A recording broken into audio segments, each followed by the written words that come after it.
Canara plus ನ್ಯೂಸ್ಗೆ ಸ್ವಾಗತ. ನಾನು ಚಂದ್ರಶೇಖರ್ ನಾಯ್ಕ್. ಇದೀಗ ಹೆಡ್ಲೈನ್ಸ್.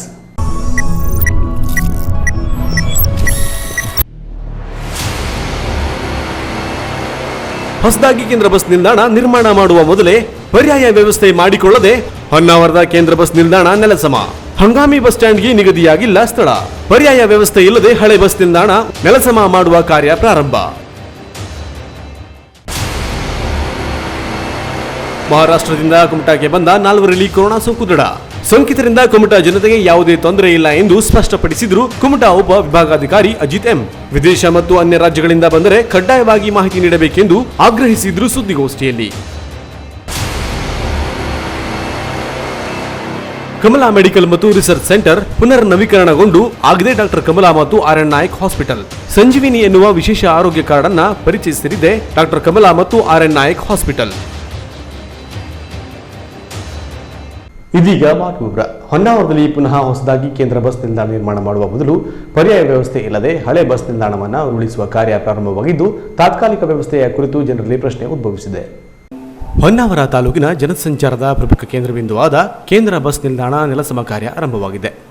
ನಗರದ ಈಗಿರುವ ಬಸ್ ನಿಲ್ದಾಣದ ಬದಲಿ 4 ಕೋಟಿ ರೂಪಾಯಿ ವೆಚ್ಚದಲ್ಲಿ ಹೊಸ ಬಸ್ ನಿಲ್ದಾಣಕ್ಕೆ ಉಪಮುಖ್ಯಮಂತ್ರಿ ಸಾರಿಗೆ ಸಚಿವ ಲಕ್ಷ್ಮಣ ಸವದಿ ಅಡಿಗಲಿಟ್ಟು ಶಿಲಾನ್ಯಾಸ ನೆರವೇರಿಸಿದರು. ಈ ಕಾಮಗಾರಿ ನಡೆಯುವಷ್ಟು ಕಾಲ ಬೇರೆ ಸ್ಥಳದಲ್ಲಿ ಹಂಗಾಮಿ ಬಸ್ ನಿಲ್ದಾಣ ನಿರ್ಮಾಣವಾಗಿ ಸಂಚಾರ ಆರಂಭವಾದ ಮೇಲೆ ಹಳೆಯ ಬಸ್ ನಿಲ್ದಾಣ ತೆಗೆದು ಹೊಸ ಕಾಮಗಾರಿ ಆರಂಭಿಸಬೇಕಿತ್ತು. ಹಂಗಾಮಿ ಬಸ್ ಸ್ಟ್ಯಾಂಡ್ಗೆ ಸ್ಥಳ ನಿಗದಿಯಾಗಿಲ್ಲ. ಸ್ಥಳ ನಿಗದಿಯಾದ ಮೇಲೆ ಶೌಚಾಲಯ ಇತ್ಯಾದಿಗಳನ್ನು ನಿರ್ಮಿಸಲು ಸಮಯ ಬೇಕು. ಈಗಾಗಲೇ ತಿಂಗಳು ಹಿಂದೆಯೇ ಹಳೆ ಬಸ್ ನಿಲ್ದಾಣ ಕೆಡವು ಕಾರ್ಯ ಕೋವಿಡ್-19 ಕಾರಣದಿಂದಾಗಿ ಸ್ಥಗಿತವಾಗಿತ್ತು ಎನ್ನುವ ಮಾಹಿತಿ ಲಭಿಸಿದೆ. ಗುತ್ತಿಗೆ ಪಡೆದವರು ಕಾಮಗಾರಿ ಆರಂಭಿಸಿದ್ದಾರೆ. ಈಗಾಗಲೇ ಮಾಡನ್ನ ಕಿತ್ತು ನೆಲವನ್ನು ಅಗೆದು ಹಾಕಲಾಗಿದೆ. ಕಂಟ್ರೋಲರ್ ಕ್ಯಾಬಿನಲ್ಲಿದ್ದ ದೇವರ ಫೋಟೋ, ಕಂಪ್ಯೂಟರ್ ಇವೆಲ್ಲ ಹೊರಗೆ ಬಂದಿವೆ.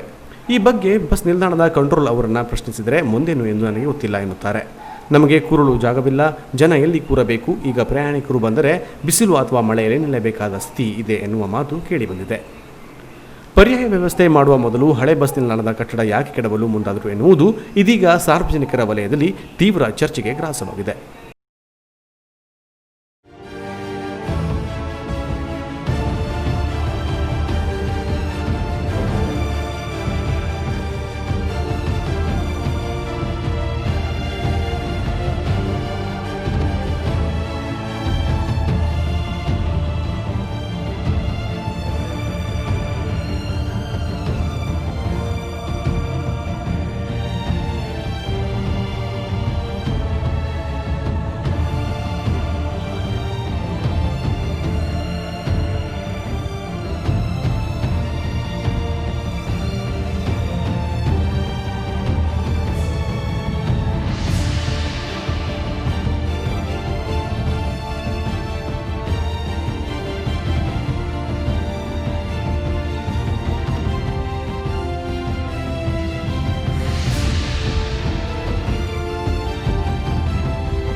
ಇನ್ನು ಇಲ್ಲಿ ವ್ಯಾಪಾರ ಮಳಿಗೆಗಳನ್ನು ವಾರ್ಷಿಕವಾಗಿ ಗುತ್ತಿಗೆ ಪಡೆದವರು ಕಂಗಾಲಾಗಿದ್ದಾರೆ.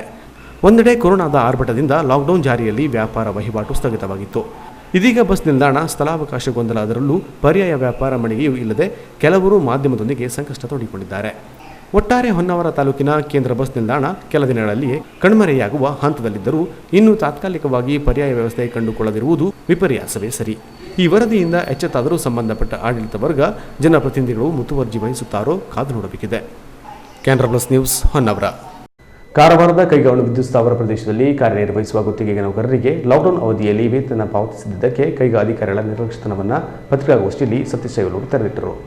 ಕಾರವಾರದ ಕೈಗಾವಲು ವಿದ್ಯುತ್ ಸ್ಥಾವರದ ಪ್ರದೇಶದಲ್ಲಿ ಕಾರ್ಯನಿರ್ವಹಿಸುತ್ತಿರುವ ಗುತ್ತಿಗೆ ನೌಕರರಿಗೆ ಲಾಕ್ಡೌನ್ ಅವಧಿಯಲ್ಲೂ ವೇತನ ಪಾವತಿಸುವಂತೆ ಕೇಂದ್ರ ಅಣು ವಿದ್ಯುತ್ ನಿಗಮದಿಂದ ಸೂಚನೆ ಬಂದಿದ್ದರೂ ಸಹ ಇಲ್ಲಿನ ಕೈಗಾ ಅಧಿಕಾರಿಗಳು ನಿರ್ಲಕ್ಷ್ಯ ತೋರಿದ್ದಾರೆ ಎಂದು ಮಾಜಿ ಶಾಸಕ ಹಾಗೂ ಜಿಲ್ಲಾ ಕಾಂಗ್ರೆಸ್ ಟಾಸ್ಕ್ ಫೋರ್ಸ್ ಅಧ್ಯಕ್ಷ ಸತೀಶ್ ಸೈಲ್ ಅವರು ಆರೋಪಿಸಿದರು. ಜಿಲ್ಲಾ ಪತ್ರಿಕಾ ಭವನದಲ್ಲಿ ಸುದ್ದಿಗೋಷ್ಠಿಯಲ್ಲಿ ಮಾತನಾಡಿದ ಅವರು, ಗುತ್ತಿಗೆ ಆಧಾರದಲ್ಲಿ ಕೈಗಾ ಅಣು ವಿದ್ಯುತ್ ಸ್ಥಾವರ ಪ್ರದೇಶದಲ್ಲಿ ಕಾರ್ಯನಿರ್ವಹಿಸುತ್ತಿರುವ ನೌಕರರಿಗೆ ಲಾಕ್ಡೌನ್ ಅವಧಿಯಲ್ಲಿ ಪೂರ್ತಿ ವೇತನ ಪಾವತಿಸುವಂತೆ ಹಾಗೂ ನೌಕರರಿಗೆ ಕಾರ್ಯಸ್ಥಳಕ್ಕೆ ತೆರಳಲು ಹೆಚ್ಚುವರಿ ವಾಹನವನ್ನು ಒದಗಿಸುವಂತೆ ಮೇ 25ರಂದು ಕೈಗಾ ಸೈಟ್ ಡೈರೆಕ್ಟರ್ ಅವರಿಗೆ ಇಮೇಲ್ ಮಾಡಿ ಒತ್ತಾಯಿಸಿದ್ದೆ.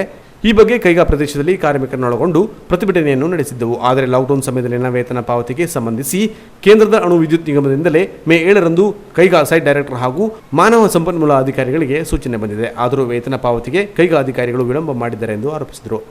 ಇನ್ನು ಕೋವಿಡ್-19 ಹರಡುವಿಕೆ ತಡೆಗಾಗಿ ಸಾಮಾಜಿಕ ಅಂತರ ಕಾಯ್ದುಕೊಳ್ಳುವಂತೆ ಕೇಂದ್ರದ ಸೂಚನೆ ಇದೆ. ನಾವು ಕೂಡ ನೌಕರರನ್ನ ಕರೆದುಕೊಂಡು ಕೈಗಾದಲ್ಲಿ ವೇತನ ಪಾವತಿಗಾಗಿ ಆಗ್ರಹಿಸಿ ಪ್ರತಿಭಟನೆ ನಡೆಸಿದಾಗ ಪೊಲೀಸರು ಇದೇ ವಿಚಾರವಾಗಿ ನೌಕರರಿಗೆ ಬೆದರಿಸಿದರು. ಆದರೆ ಕೈಗಾದಲ್ಲಿ ಕಾರ್ಯನಿರ್ವಹಿಸುವ ನೌಕರರಿಗೆ ಕಾರ್ಯಸ್ಥಳಕ್ಕೆ ತೆರಳಲು ಹೆಚ್ಚುವರಿ ವಾಹನವನ್ನು ಒದಗಿಸದೆ ಇರುವ ಬಸ್ಗಳಲ್ಲಿ ನಿಯಮ ಉಲ್ಲಂಘಿಸಿ ಎಲ್ಲಾ ನೌಕರರನ್ನು ಒಟ್ಟೊಟ್ಟಾಗಿ ಕಳುಹಿಸಿಕೊಡುವ ಮೂಲಕ ಅಧಿಕಾರಿಗಳು ನಿರ್ಲಕ್ಷ್ಯ ವಹಿಸಿದ್ದಾರೆ. ಕೇಂದ್ರದ ಸೂಚನೆಯನ್ನ ಗಾಳಿಗೆ ತೂರಿದ್ದಾರೆ. ಈ ಬಗ್ಗೆ ಪೊಲೀಸರು ಕೈಗಾ ಅಧಿಕಾರಿಗಳ ವಿರುದ್ಧ ಕ್ರಮ ಕೈಗೊಳ್ಳಬೇಕು, ಹೊರತು ನಮ್ಮ ಹಾಗೂ ನೌಕರರ ವಿರುದ್ಧವಲ್ಲ ಎಂದು ಹೇಳಿದರು.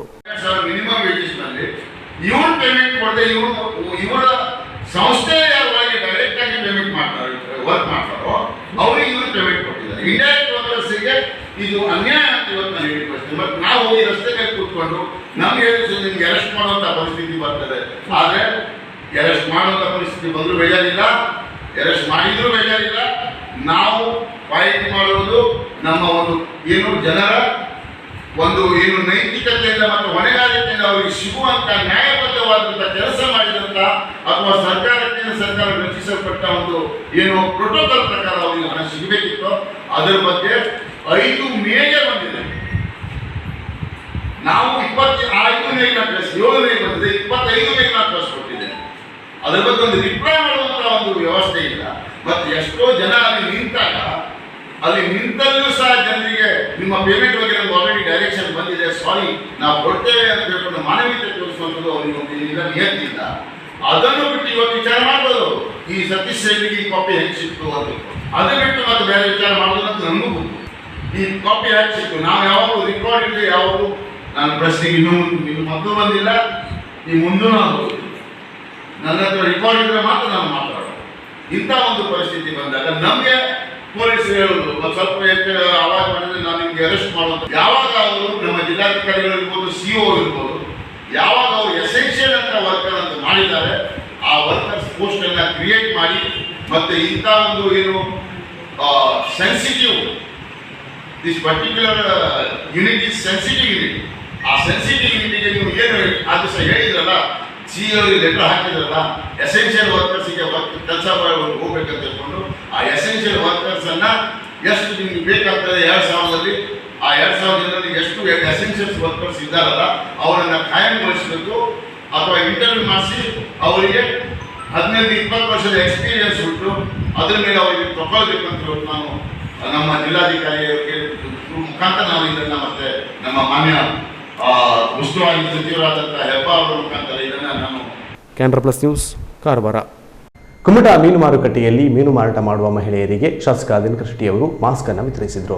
ಲಾಕ್ಡೌನ್ ಸಡಿಲಿಕೆಯಾದ ಮೇಲೆ ವ್ಯಾಪಾರ ವಹಿವಾಟು ಆರಂಭವಾಗಿದೆ. ಮೀನು ಮಾರುಕಟ್ಟೆಯಲ್ಲಿ ಮೀನು ಮಾರಾಟ ಕೂಡ ಸಾಗಿದೆ. ಅದರಂತೆ ಕುಮಟಾ ಮೀನು ಮಾರುಕಟ್ಟೆಯಲ್ಲಿ ಪ್ರತಿನಿತ್ಯ ನೂರಾರು ಮೀನುಗಾರರು ಮೀನು ಮಾರಾಟದಲ್ಲಿ ತೊಡಗಿರುತ್ತಾರೆ. ಮೀನು ಮಾರಾಟದಲ್ಲಿ ಸಾಮಾಜಿಕ ಅಂತರ ಕಾಪಾಡಿಕೊಳ್ಳುವ ಜೊತೆಗೆ ಮಾಸ್ಕ್ ಧರಿಸುವುದು ಕಡ್ಡಾಯವಾಗಿದೆ. ಹಾಗಾಗಿ ಶಾಸಕ ದಿನಕರ್ ಶೆಟ್ಟಿ ಅವರು 300ಕ್ಕೂ ಅಧಿಕ ಮೀನುಗಾರ ಮಹಿಳೆಯರಿಗೆ ಮಾಸ್ಕ್ ವಿತರಿಸುವ ಮೂಲಕ ಸಾಮಾಜಿಕ ಅಂತರ ಕಾಪಾಡಿಕೊಳ್ಳುವಂತೆ ತಿಳಿಸಿದರು. ಅಲ್ಲದೆ ಕೊರೋನಾದಿಂದ ರಕ್ಷಣೆ ಪಡೆಯಲು ಅಗತ್ಯ ಮುನ್ನೆಚ್ಚರಿಕೆ ಕ್ರಮಗಳನ್ನು ಅನುಸರಿಸುವಂತೆ ತಿಳಿಸಿದರು. ಕುಮಟಾ ಪಟ್ಟಣದ ಮೀನು ಮಾರಾಟ ಮಾಡುವಂಥ ಮಹಿಳೆಯರಿಗೆ ಈಗಾಗಲೇ ಅವರು ಮಾಸ್ಕನ್ನು ಧರಿಸ್ಕೊಂಡಿದ್ರು. ಆದರೂ ಆ ಮಾಸ್ಕ್ ಪ್ರತಿದಿನ ಬದಲಾವಣೆ ಮಾಡಬೇಕು ಅನ್ನುವಂಥದ್ದು ತಿಳಿಸ್ತಾ ಇದ್ದಾರೆ. ಹೀಗಾಗಿ ಇವತ್ತು ನಾನು ಸುಮಾರು 300ಕ್ಕಿಂತ ಹೆಚ್ಚು ಮಾಸ್ಕ್ಗಳನ್ನು ಖರೀದಿ ಮಾಡಿ ಅವರೆಲ್ಲ ಮೀನುಗಾರರಿಗೆ ಉಚಿತವಾಗಿ ಇವತ್ತು ಮಾಸ್ಕನ್ನು ನೀಡಿದ್ದೇನೆ. ಅದನ್ನು ಅವರು ಉಪಯೋಗಿಸ್ಕೊಳ್ಬೇಕು, ಸದುಪಯೋಗ ಮಾಡಿಸ್ಕೊಳ್ಬೇಕು ಮತ್ತು ಅವರು ಆರೋಗ್ಯ ಕಾಪಾಡಿಕೊಳ್ಬೇಕು. ಅದರ ಜೊತೆಗೆ ಮುಖ್ಯವಾಗಿ ಅಂತರವನ್ನು ಕಾಪಾಡಿಕೊಳ್ಳುವಂಥದ್ದು ಆಗಬೇಕಾಗಿದೆ.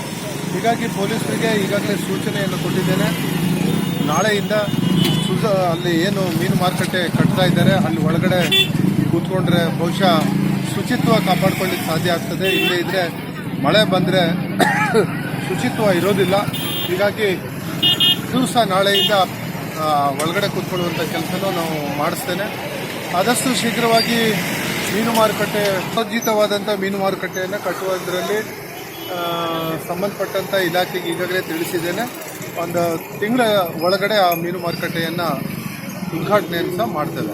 ಈ ಸಂದರ್ಭದಲ್ಲಿ ಪುರಸಭೆ ಸದಸ್ಯ ಮಹೇಶ್ ನಾಯ್ಕ್, ಬಿಜೆಪಿ ಪ್ರಮುಖರು ಇದ್ದರು.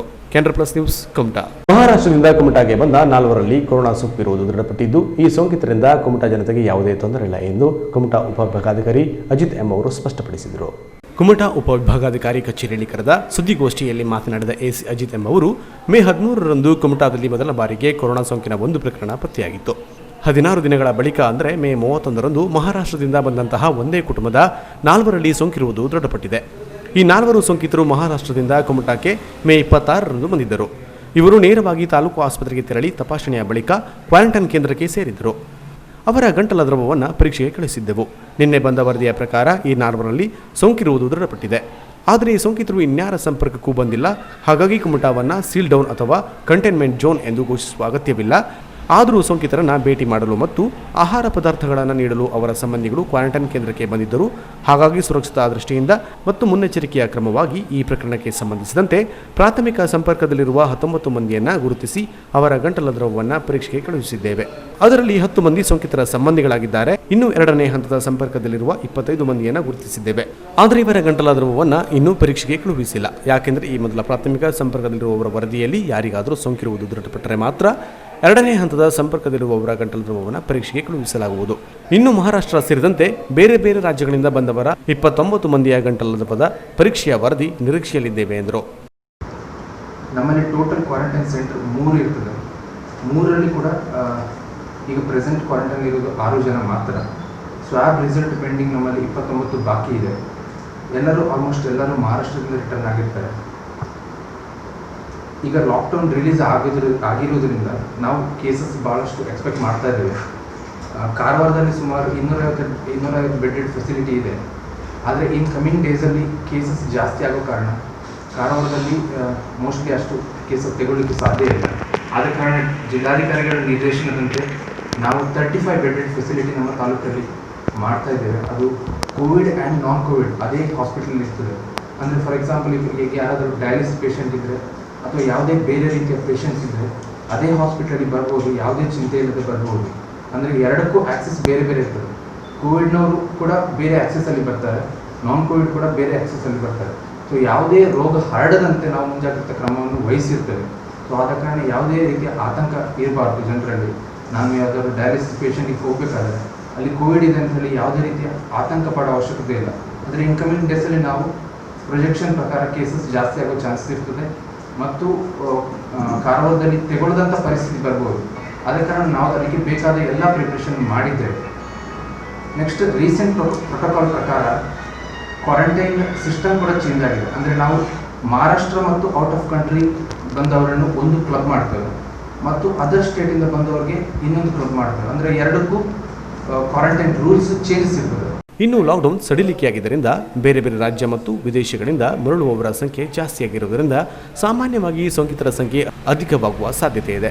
ಹಾಗಾಗಿ ಈಗಾಗಲೇ ಕುಮಟಾದಲ್ಲಿ 3 ಕಂಟೈನ್ಮೆಂಟ್ ಕೇಂದ್ರವನ್ನು ತೆರೆಯಲಾಗಿದ್ದು ಸದ್ಯ 6 ಮಂದಿ ಮಾತ್ರ ಕ್ವಾರಂಟೈನ್ನಲ್ಲಿ ಇದ್ದಾರೆ. ಸೋಂಕಿತರ ಸಂಖ್ಯೆ ಹೆಚ್ಚಾದಂತೆ ಕಾರವಾರದಲ್ಲಿರುವ 250 ಹಾಸಿಗೆ ಸೌಲಭ್ಯವಿರುವ ಆಸ್ಪತ್ರೆಯಲ್ಲಿ ಬೆಡ್ಗಳ ಕೊರತೆಯಾಗುವ ಸಾಧ್ಯತೆ ಇದೆ. ಹಾಗಾಗಿ ನಾವು ಈಗಾಗಲೇ ಕುಮಟಾದಲ್ಲಿ 35 ಹಾಸಿಗೆ ಸೌಲಭ್ಯವಿರುವ ಆಸ್ಪತ್ರೆಯನ್ನು ತೆರೆಯಲಾಗಿದೆ. ಈ ಆಸ್ಪತ್ರೆಯಲ್ಲಿ ವೆಂಟಿಲೇಷನ್ ಸೇರಿದಂತೆ ಅಗತ್ಯ ಸೌಲಭ್ಯವಿರುತ್ತದೆ. ಈ ಆಸ್ಪತ್ರೆಯಲ್ಲಿ ಕೋವಿಡ್ ಮತ್ತು ನಾನ್ ಕೋವಿಡ್ ಪೇಷಂಟ್ಗಳನ್ನು ಚಿಕಿತ್ಸೆ ಮಾಡಲಾಗುತ್ತದೆ. ಕೊರೋನಾ ಸೋಂಕಿತರು ಇರುವ ವಾರ್ಡ್ಗಳಲ್ಲಿ ಎಲ್ಲ ಸುರಕ್ಷತಾ ಮತ್ತು ಮುನ್ನೆಚ್ಚರಿಕಾ ಕ್ರಮಗಳನ್ನು ಪಾಲಿಸಲಾಗುತ್ತದೆ. ಯಾರೂ ಆತಂಕ ಪಡುವ ಅಗತ್ಯವಿಲ್ಲ ಎಂದು ಸ್ಪಷ್ಟಪಡಿಸಿದರು. ರಾಜ್ಯ ಸರ್ಕಾರದ ಆದೇಶದಂತೆ ಮುಂದಿನ ದಿನಗಳಲ್ಲಿ ಮಹಾರಾಷ್ಟ್ರ ಮತ್ತು ವಿದೇಶಗಳಿಂದ ಬಂದವರನ್ನು ಪ್ರತ್ಯೇಕವಾಗಿ ಗುರುತಿಸಿ ಅವರನ್ನು 7 ದಿನಗಳ ಕಾಲ ಇನ್ಸುಲೇಷನ್ ಕ್ವಾರಂಟೈನ್, 7 ದಿನಗಳು ಹೋಮ್ ಕ್ವಾರಂಟೈನ್ ಮತ್ತು 14 ದಿನಗಳು ರಿಪೋರ್ಟಿಂಗ್ ಪೀರಿಯಡ್ ಇರುತ್ತದೆ. ಇವರೆಲ್ಲ ನಮ್ಮ ಆರೋಗ್ಯ ಸಿಬ್ಬಂದಿಯ ಸಂಪರ್ಕದಲ್ಲಿರಬೇಕು. ರೋಗ ಲಕ್ಷಣಗಳು ಕಂಡು ಬಂದರೆ ತಕ್ಷಣ ಆರೋಗ್ಯ ಸಿಬ್ಬಂದಿಯ ಮುಖೇನ ಚಿಕಿತ್ಸೆ ಪಡೆಯುವುದು ಕಡ್ಡಾಯ. ಈಗ 5ನೇ ಹಂತದ ಲಾಕ್ಡೌನ್ ಶುರುವಾಗಲಿದ್ದು ಮೇ 8ರ ನಂತರ ಧಾರ್ಮಿಕ ಕೇಂದ್ರಗಳು ಸೇರಿದಂತೆ ಹೋಟೆಲ್ ಮತ್ತು ಇನ್ನಿತರೆ ವ್ಯಾಪಾರ ವಹಿವಾಟು ನಡೆಸಲಾಗುತ್ತದೆ. ಹಾಗಾಗಿ ಯಾರೇ ಆದರೂ ವಿದೇಶ ಮತ್ತು ಅನ್ಯ ರಾಜ್ಯಗಳಿಂದ ಬಂದರೆ ಕಡ್ಡಾಯವಾಗಿ ಮಾಹಿತಿ ನೀಡಬೇಕು. ಹೋಮ್ ಕ್ವಾರಂಟೈನ್ನಲ್ಲಿರುವವರು ನಿಯಮವನ್ನು ಕಡ್ಡಾಯವಾಗಿ ಪಾಲಿಸಬೇಕು. ನಿಯಮ ಉಲ್ಲಂಘಿಸಿದರೆ ಅಂತವರ ವಿರುದ್ಧ ಸೂಕ್ತ ಕಾನೂನು ಕ್ರಮ ಕೈಗೊಳ್ಳಲಾಗುವುದು ಎಂದು ಉಪವಿಭಾಗಾಧಿಕಾರಿ ಅಜಿತ್ ಎಂ ಎಚ್ಚರಿಸಿದರು. ಮಹಾರಾಷ್ಟ್ರ ಮತ್ತು out of country high risk ಇರೋದ್ರಿಂದ ಅವರಿಗೆ ರೀಸೆಂಟ್ ಗೈಡ್ಲೈನ್ಸ್ ಕರ್ನಾಟಕ ಗೌರ್ಮೆಂಟ್ ಪ್ರಕಾರ 7 ದಿನಗಳ ಕಾಲ ಇನ್ಸ್ಟಿಟ್ಯೂಷನ್ ಕ್ವಾರಂಟೈನ್ ಇರ್ತದೆ.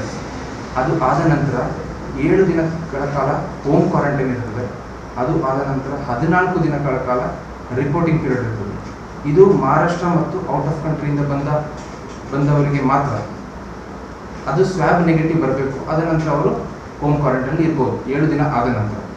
ಮತ್ತು 14 ದಿನಗಳ ರಿಪೋರ್ಟಿಂಗ್ ಪೀರಿಯಡ್. ಇದು ಬಿಟ್ಟು ಅದರ್ ಸ್ಟೇಟಿಂದ ಯಾರು ಬಂದಿರ್ತಾರೆ, ಮಹಾರಾಷ್ಟ್ರ ಬಿಟ್ಟು ಅದರ್ ಸ್ಟೇಟಿಂದ ಬಂದಿರ್ತಾರೆ, ಅವ್ರಿಗೆ ಯಾವುದೇ ರೀತಿಯ ಇನ್ಸ್ಟಿಟ್ಯೂಷನ್ ಕ್ವಾರಂಟೈನ್ ಇರೋದಿಲ್ಲ. ಅವರಿಗೆ 14 ದಿನಗಳ ಕಾಲ ಹೋಮ್ ಕ್ವಾರಂಟೈನ್ ಇರ್ತದೆ ಮತ್ತು 14 ದಿನಗಳ ಕಾಲ ರಿಪೋರ್ಟಿಂಗ್ ಪೀರಿಯಡ್ ಇರ್ತದೆ. ಅವರು ನಿರಂತರ ನಮ್ಮ ಹೆಲ್ತ್ ವರ್ಕರ್ಸ್ ಹತ್ರ ಟಚಲ್ಲಿ ಇರ್ತಾರೆ ಮತ್ತು ಯಾವುದೇ ರೀತಿಯ ಸಿಂಟಮ್ಸ್ ಕಾಣಿಸ್ಕೊಂಡ್ರೆ ಅವರಿಗೆ ತಿಳಿಸ್ಬೇಕಾಗಿರ್ತದೆ. ಮತ್ತು ಈಗೇನಿದೆ, ನಾವು 5ನೇ ಹಂತದ ಲಾಕ್ಡೌನ್ ಪೀರಿಯಡಲ್ಲಿ ಇದ್ದೇವೆ. ಅಂದರೆ ನಿನ್ನೆ 4ನೇ ಹಂತದ ಲಾಕ್ಡೌನ್ ಮುಗೀತು, 5ನೇ ಹಂತದ ಲಾಕ್ಡೌನಲ್ಲಿ ಇದ್ದೇವೆ. ಇದ್ರ 3 ಫೇಸಸ್ ಇರ್ತದೆ 5ನೇ ಹಂತದ ಲಾಕ್ಡೌನಲ್ಲಿ. ಅದರದ್ದು ಫಸ್ಟ್ ಫೇಸ್ 8ನೇ ತಾರೀಕಿಗೆ ಶುರುವಾಗ್ತದೆ. ಈ 8ನೇ ತಾರೀಕಿನಂದು ಆಲ್ಮೋಸ್ಟ್ ಎಲ್ಲ ಓಪನ್ ಇರ್ತದೆ, ಇನ್ಕ್ಲೂಡಿಂಗ್ ಧಾರ್ಮಿಕ ಸ್ಥಳಗಳು ಕೂಡ ಓಪನ್ ಇರ್ತದೆ. ಮತ್ತು ಹೋಟೆಲ್ಸ್ ಆ್ಯಂಡ್ ರೆಸ್ಟೋರೆಂಟ್ಸ್ ಕೂಡ 8ನೇ ತಾರೀಕು ನಂತರ ಓಪನ್ ಇರ್ತದೆ. ಈ ಥರ ಇರ್ತದೆ. ಅಂದರೆ ಯಾವ ಥರ ನಮ್ಮ ಸಂಡೇ ಕರ್ಫ್ಯೂ ಅಂತ ಇತ್ತಲ್ಲ, ಅದೇ ಥರ ಲಾಸ್ಟ್ 24th ಮೇಯಲ್ಲಿ ಏನು ಕರ್ಫ್ಯೂ ಇತ್ತು, ಅದೇ ಥರ 9 ಗಂಟೆ ರಾತ್ರಿಯಿಂದ ಬೆಳಿಗ್ಗೆ 5 ಗಂಟೆ ತನಕ ಯಾವುದೇ ರೀತಿಯ ಚಟುವಟಿಕೆ ಇರೋದಿಲ್ಲ. ಇದು MHA ಆರ್ಡರ್ ಸೆಂಟ್ರಲ್ ಗೌರ್ಮೆಂಟಿಂದ ಆಗಿರೋದ್ರಿಂದ ಜಿಲ್ಲಾಧಿಕಾರಿಗಳಿಗೂ ಯಾವಾಗಿಂದ ಬರ್ತದೆ? ಇದು ಇವತ್ತಿಂದ ಶುರುವಾಗ್ತದೆ, 1ನೇ ತಾರೀಕಿಂದ. ಇದಕ್ಕೆ ಸಂಬಂಧಪಟ್ಟಂತೆ ಜಿಲ್ಲಾಧಿಕಾರಿಗಳು ಕೂಡ ಆರ್ಡರ್ ಮಾಡ್ತಾರೆ. ಅಂದರೆ 9 ಗಂಟೆಯಿಂದ 5 ಗಂಟೆ ತನಕ ಯಾವುದೇ ಚಟುವಟಿಕೆಗಳು ಇರೋದು. Canara plus news Kumta. ಈಗ ಶಾರ್ಟ್ ಬ್ರೇಕ್ ನಂತರ ಕ್ಯಾನ್ರಾ ಪ್ಲಸ್ ನ್ಯೂಸ್ ಮುಂದುವರಿಯುವುದು. ಕ್ಯಾನ್ರಾ ಪ್ಲಸ್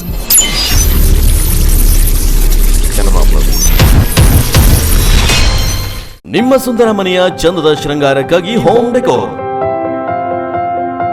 ಮನೆಯ ಅಂದ ಹೆಚ್ಚಿಸಲು ಬೇಕಾಗುವ ಟೈಲ್ಸ್ ಮತ್ತು ಗ್ರಾನೈಟ್ಗಳಿಗಾಗಿ ಹೋಮ್ ಡೆಕೋರ್.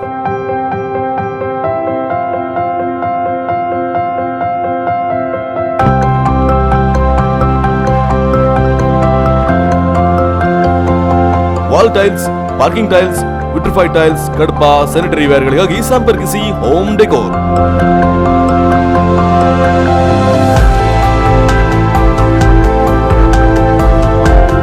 NH66 ಹಂದಿಗೋಂಡ್ ಬಸ್ ನಿಲ್ದಾಣದ ಹತ್ತಿರ ಕುಮಟಾ. Mobile number 9449102153.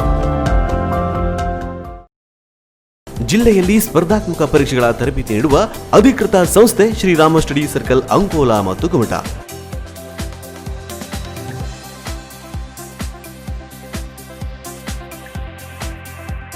2018ರ ಬ್ಯಾಂಕ್ ಪರೀಕ್ಷೆಯಲ್ಲಿ 21 ವಿದ್ಯಾರ್ಥಿಗಳು, PDO ಪರೀಕ್ಷೆಯಲ್ಲಿ 18 ವಿದ್ಯಾರ್ಥಿಗಳು, PSI ಪರೀಕ್ಷೆಯಲ್ಲಿ 8 ವಿದ್ಯಾರ್ಥಿಗಳು ತೇರ್ಗಡೆ. Indian post, Indian railway, SSC, BSNL, banking, PSI, police, PDO, SDA, B.Ed, D.Ed, forest guard, ಅಬಕಾರಿ PSI, RFO, DRF ಸೇರಿದಂತೆ ಮುಂತಾದ ಪರೀಕ್ಷೆಗಳಲ್ಲಿ 4720ಕ್ಕೂ ಹೆಚ್ಚು ವಿದ್ಯಾರ್ಥಿಗಳು ನೇಮಕ. KAS ಅಧಿಕಾರಿಗಳಿಂದ ವಿಶೇಷ ಉಪನ್ಯಾಸ. ಬೆಂಗಳೂರು ಹಾಗೂ ಮಂಗಳೂರಿನ ಪ್ರಸಿದ್ಧ ಬೋಧಕರಿಂದ ತರಬೇತಿ. SDA, FDA, PDO, RDO, sub registrar, MBA, MCA entrance ಪರೀಕ್ಷೆಗಳಿಗೂ ಸಹ ತರಬೇತಿ ನೀಡಲಾಗುವುದು. ಶ್ರೀರಾಮ್ ಸ್ಟಡಿ ಸರ್ಕಲ್ ಅಂಕೋಲಾ ಮತ್ತು ಕುಮಟಾದಲ್ಲಿ ಉತ್ತಮ ಗುಣಮಟ್ಟದ ವಿಭಿನ್ನ ಬಟ್ಟೆಗಳ ಬೃಹತ್ ಮಳಿಗೆ ಶ್ರೀ ಧನಲಕ್ಷ್ಮಿ ಸಿಲ್ಕ್ಸ್ ಶಿರಾಲಿ.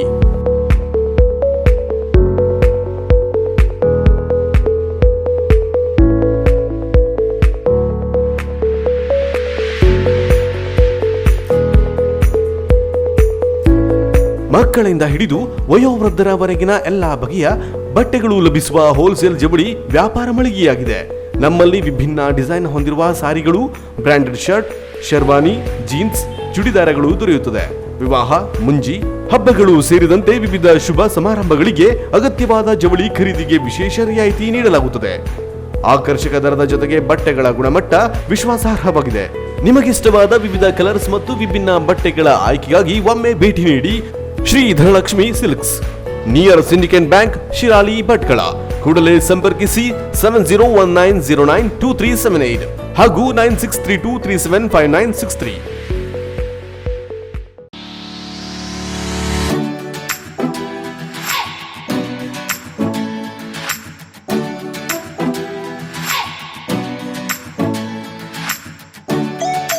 ಎಲ್ಲಾ ಬಗೆಯ ಬ್ರಾಂಡೆಡ್ ಬಟ್ಟೆಗಳ ಬೃಹತ್ ಮಳಿಗೆ ಗ್ಯಾಲಕ್ಸಿ ಫ್ಯಾಷನ್ ಭಟ್ಕಳ.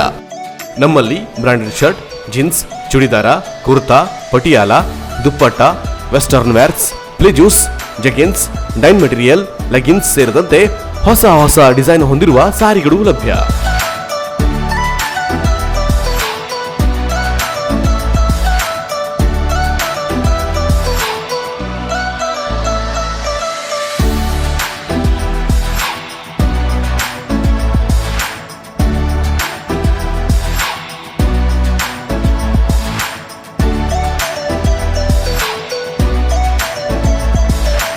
ಸಾರಿ ಮತ್ತು ಬ್ಲೌಸ್ ವರ್ಕ್ಗೆ ಅಗತ್ಯವಾದ ಆಕರ್ಷಕ ಲೇಸ್, ಫ್ಲವರ್, ಬಟನ್ಸ್ ಸೇರಿದಂತೆ ವಿವಿಧ ಫ್ಯಾಷನ್ ಐಟಮ್ಸ್ಗಳು ದೊರೆಯುತ್ತದೆ. ವಿವಾಹ, ಮುಂಜಿ, ಹಬ್ಬಗಳು ಸೇರಿದಂತೆ ವಿವಿಧ ಶುಭ ಸಮಾರಂಭಗಳಿಗೆ ನಿಮಗಿಷ್ಟವಾದ ಬಟ್ಟೆಗಳನ್ನು ಆಯ್ಕೆ ಮಾಡಿಕೊಳ್ಳಬಹುದು. ಜವಳಿ ಖರೀದಿಯ ಮೇಲೆ ವಿಶೇಷ ರಿಯಾಯಿತಿ ನೀಡಲಾಗುವುದು. ಗ್ರಾಹಕರ ಆಯ್ಕೆಗೆ ತಕ್ಕಂತಹ ಡಿಸೈನ್ ಬಟ್ಟೆಗಳನ್ನು ರೆಡಿ ಮಾಡಿಕೊಡಲಾಗುವುದು. ಮಕ್ಕಳಿಂದ ಹಿಡಿದು ವಯೋವೃದ್ಧರವರೆಗಿನ ಎಲ್ಲ ಬಗೆಯ ಬಟ್ಟೆಗಳು ಲಭ್ಯವಿದ್ದು ಹೋಲ್ಸೇಲ್ ದರದಲ್ಲೂ ಬಟ್ಟೆ ವ್ಯಾಪಾರ ಮಾಡಲಾಗುವುದು.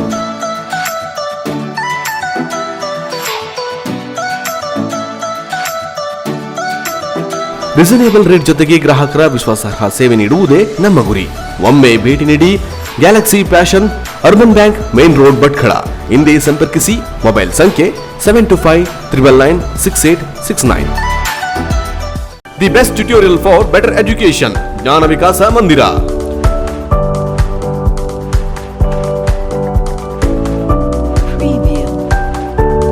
ಜಿಲ್ಲೆಯಲ್ಲಿಯೇ ಪ್ರಥಮ ಶೈಕ್ಷಣಿಕ ಮಾರ್ಗದರ್ಶನ ಕೇಂದ್ರ ಎಂದು ಪ್ರಸಿದ್ಧಿ ಪಡೆದ ಜ್ಞಾನ ವಿಕಾಸ ಮಂದಿರವು ನೆಲ್ಲಿಕೆರೆಯ ಬಸ್ ಸ್ಟ್ಯಾಂಡಿನ ಹತ್ತಿರ ಇರುವ ಓಂಕಾರ್ ಮೆಡಿಕಲ್ ಹತ್ತಿರ ಇರುವ ಗ್ರಾಮೀಣ ವಿಕಾಸ ಬ್ಯಾಂಕಿನ ಎಡಬದಿಯ 2ನೆಯ ತಿರುವಿನಲ್ಲಿದೆ.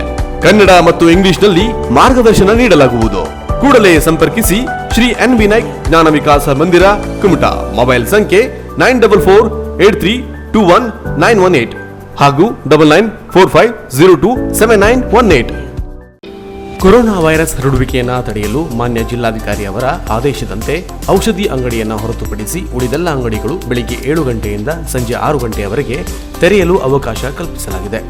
ಈ ಸಂದರ್ಭದಲ್ಲಿ ಅಂಗಡಿಕಾರರು ಮತ್ತು ಸಾರ್ವಜನಿಕರು ಸಾಮಾಜಿಕ ಅಂತರವನ್ನು ಕಾಯ್ದುಕೊಳ್ಳುವ ಜೊತೆಗೆ ಮಾಸ್ಕ್ ಧರಿಸುವುದು ಕಡ್ಡಾಯವಾಗಿದೆ.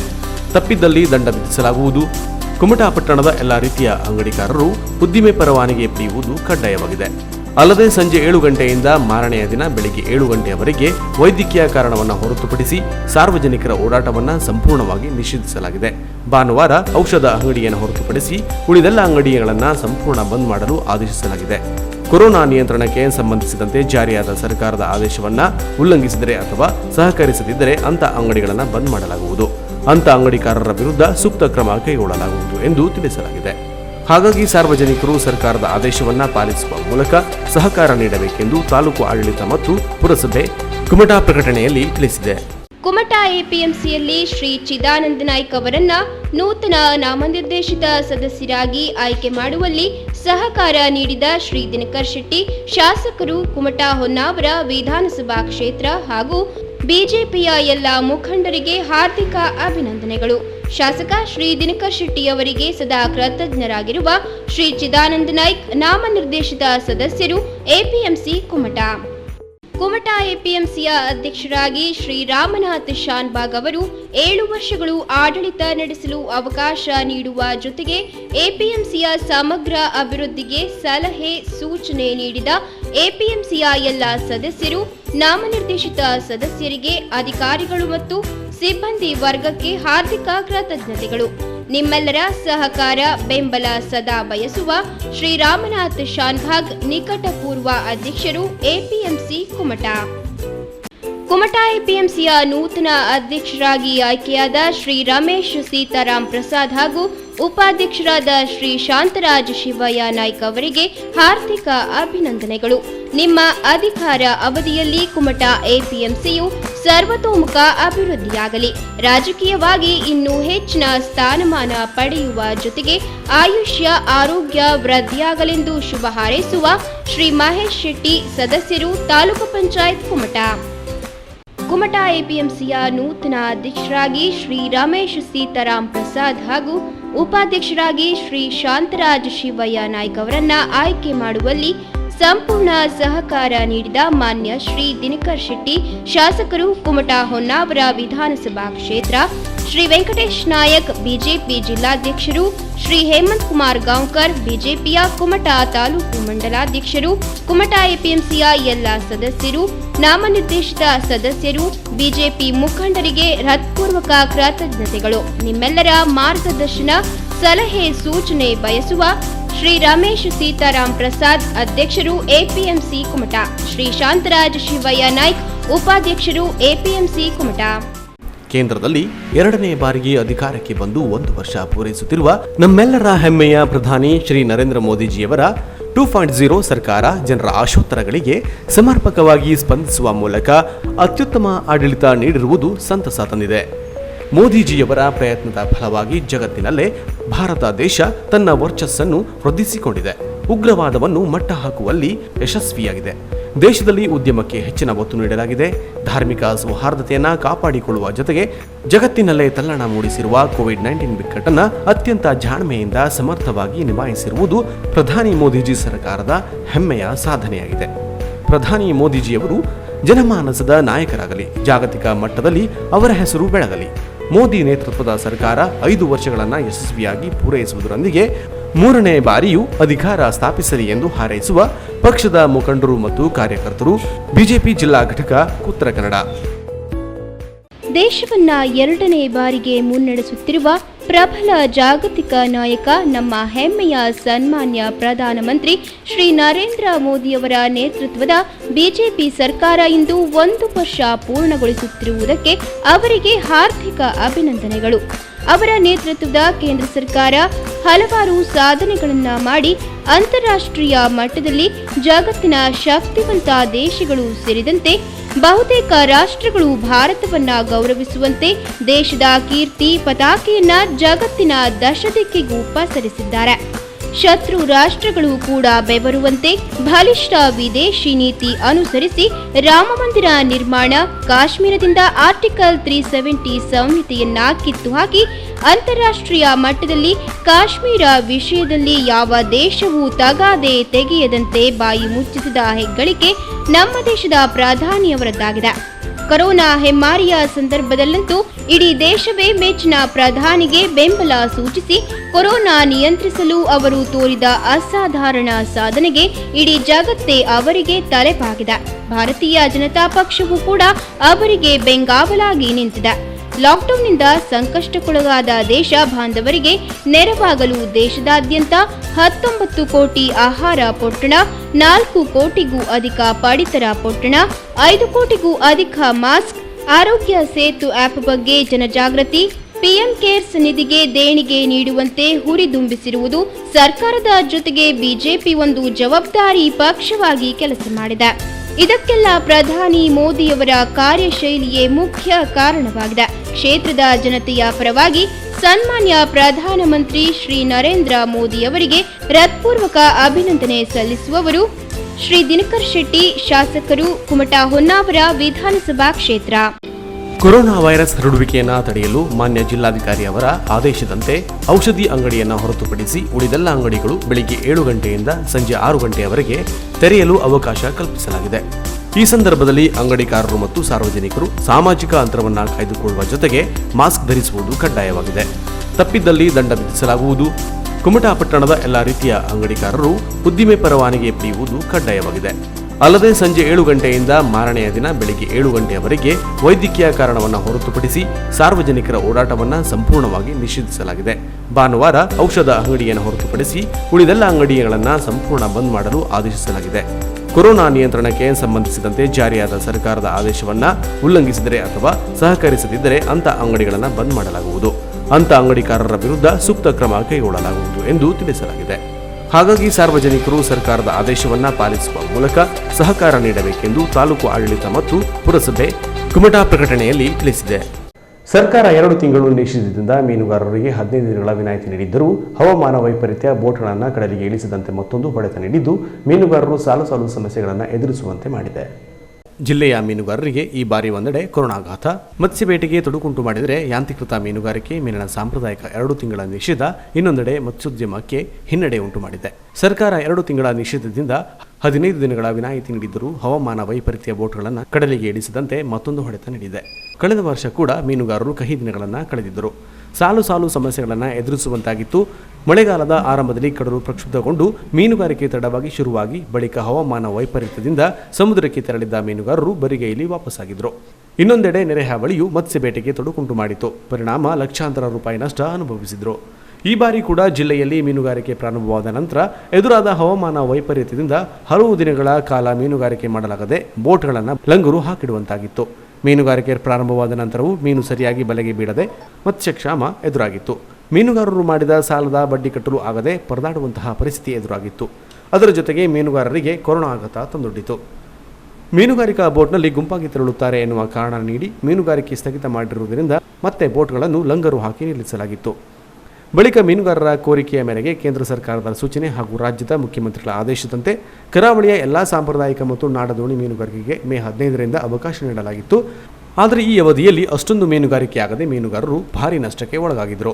ಅಷ್ಟರಲ್ಲೇ ಜಿಲ್ಲೆಯ ಕರಾವಳಿಯಲ್ಲಿ ಜೂನ್ 1ರಿಂದ ಜುಲೈ 31ರವರೆಗೆ ಯಾಂತ್ರಿಕೃತ ಮೀನುಗಾರಿಕೆಯನ್ನು ನಿಷೇಧಿಸಿ ಮೀನುಗಾರಿಕಾ ಇಲಾಖೆ ಆದೇಶ ಹೊರಡಿಸಿತು.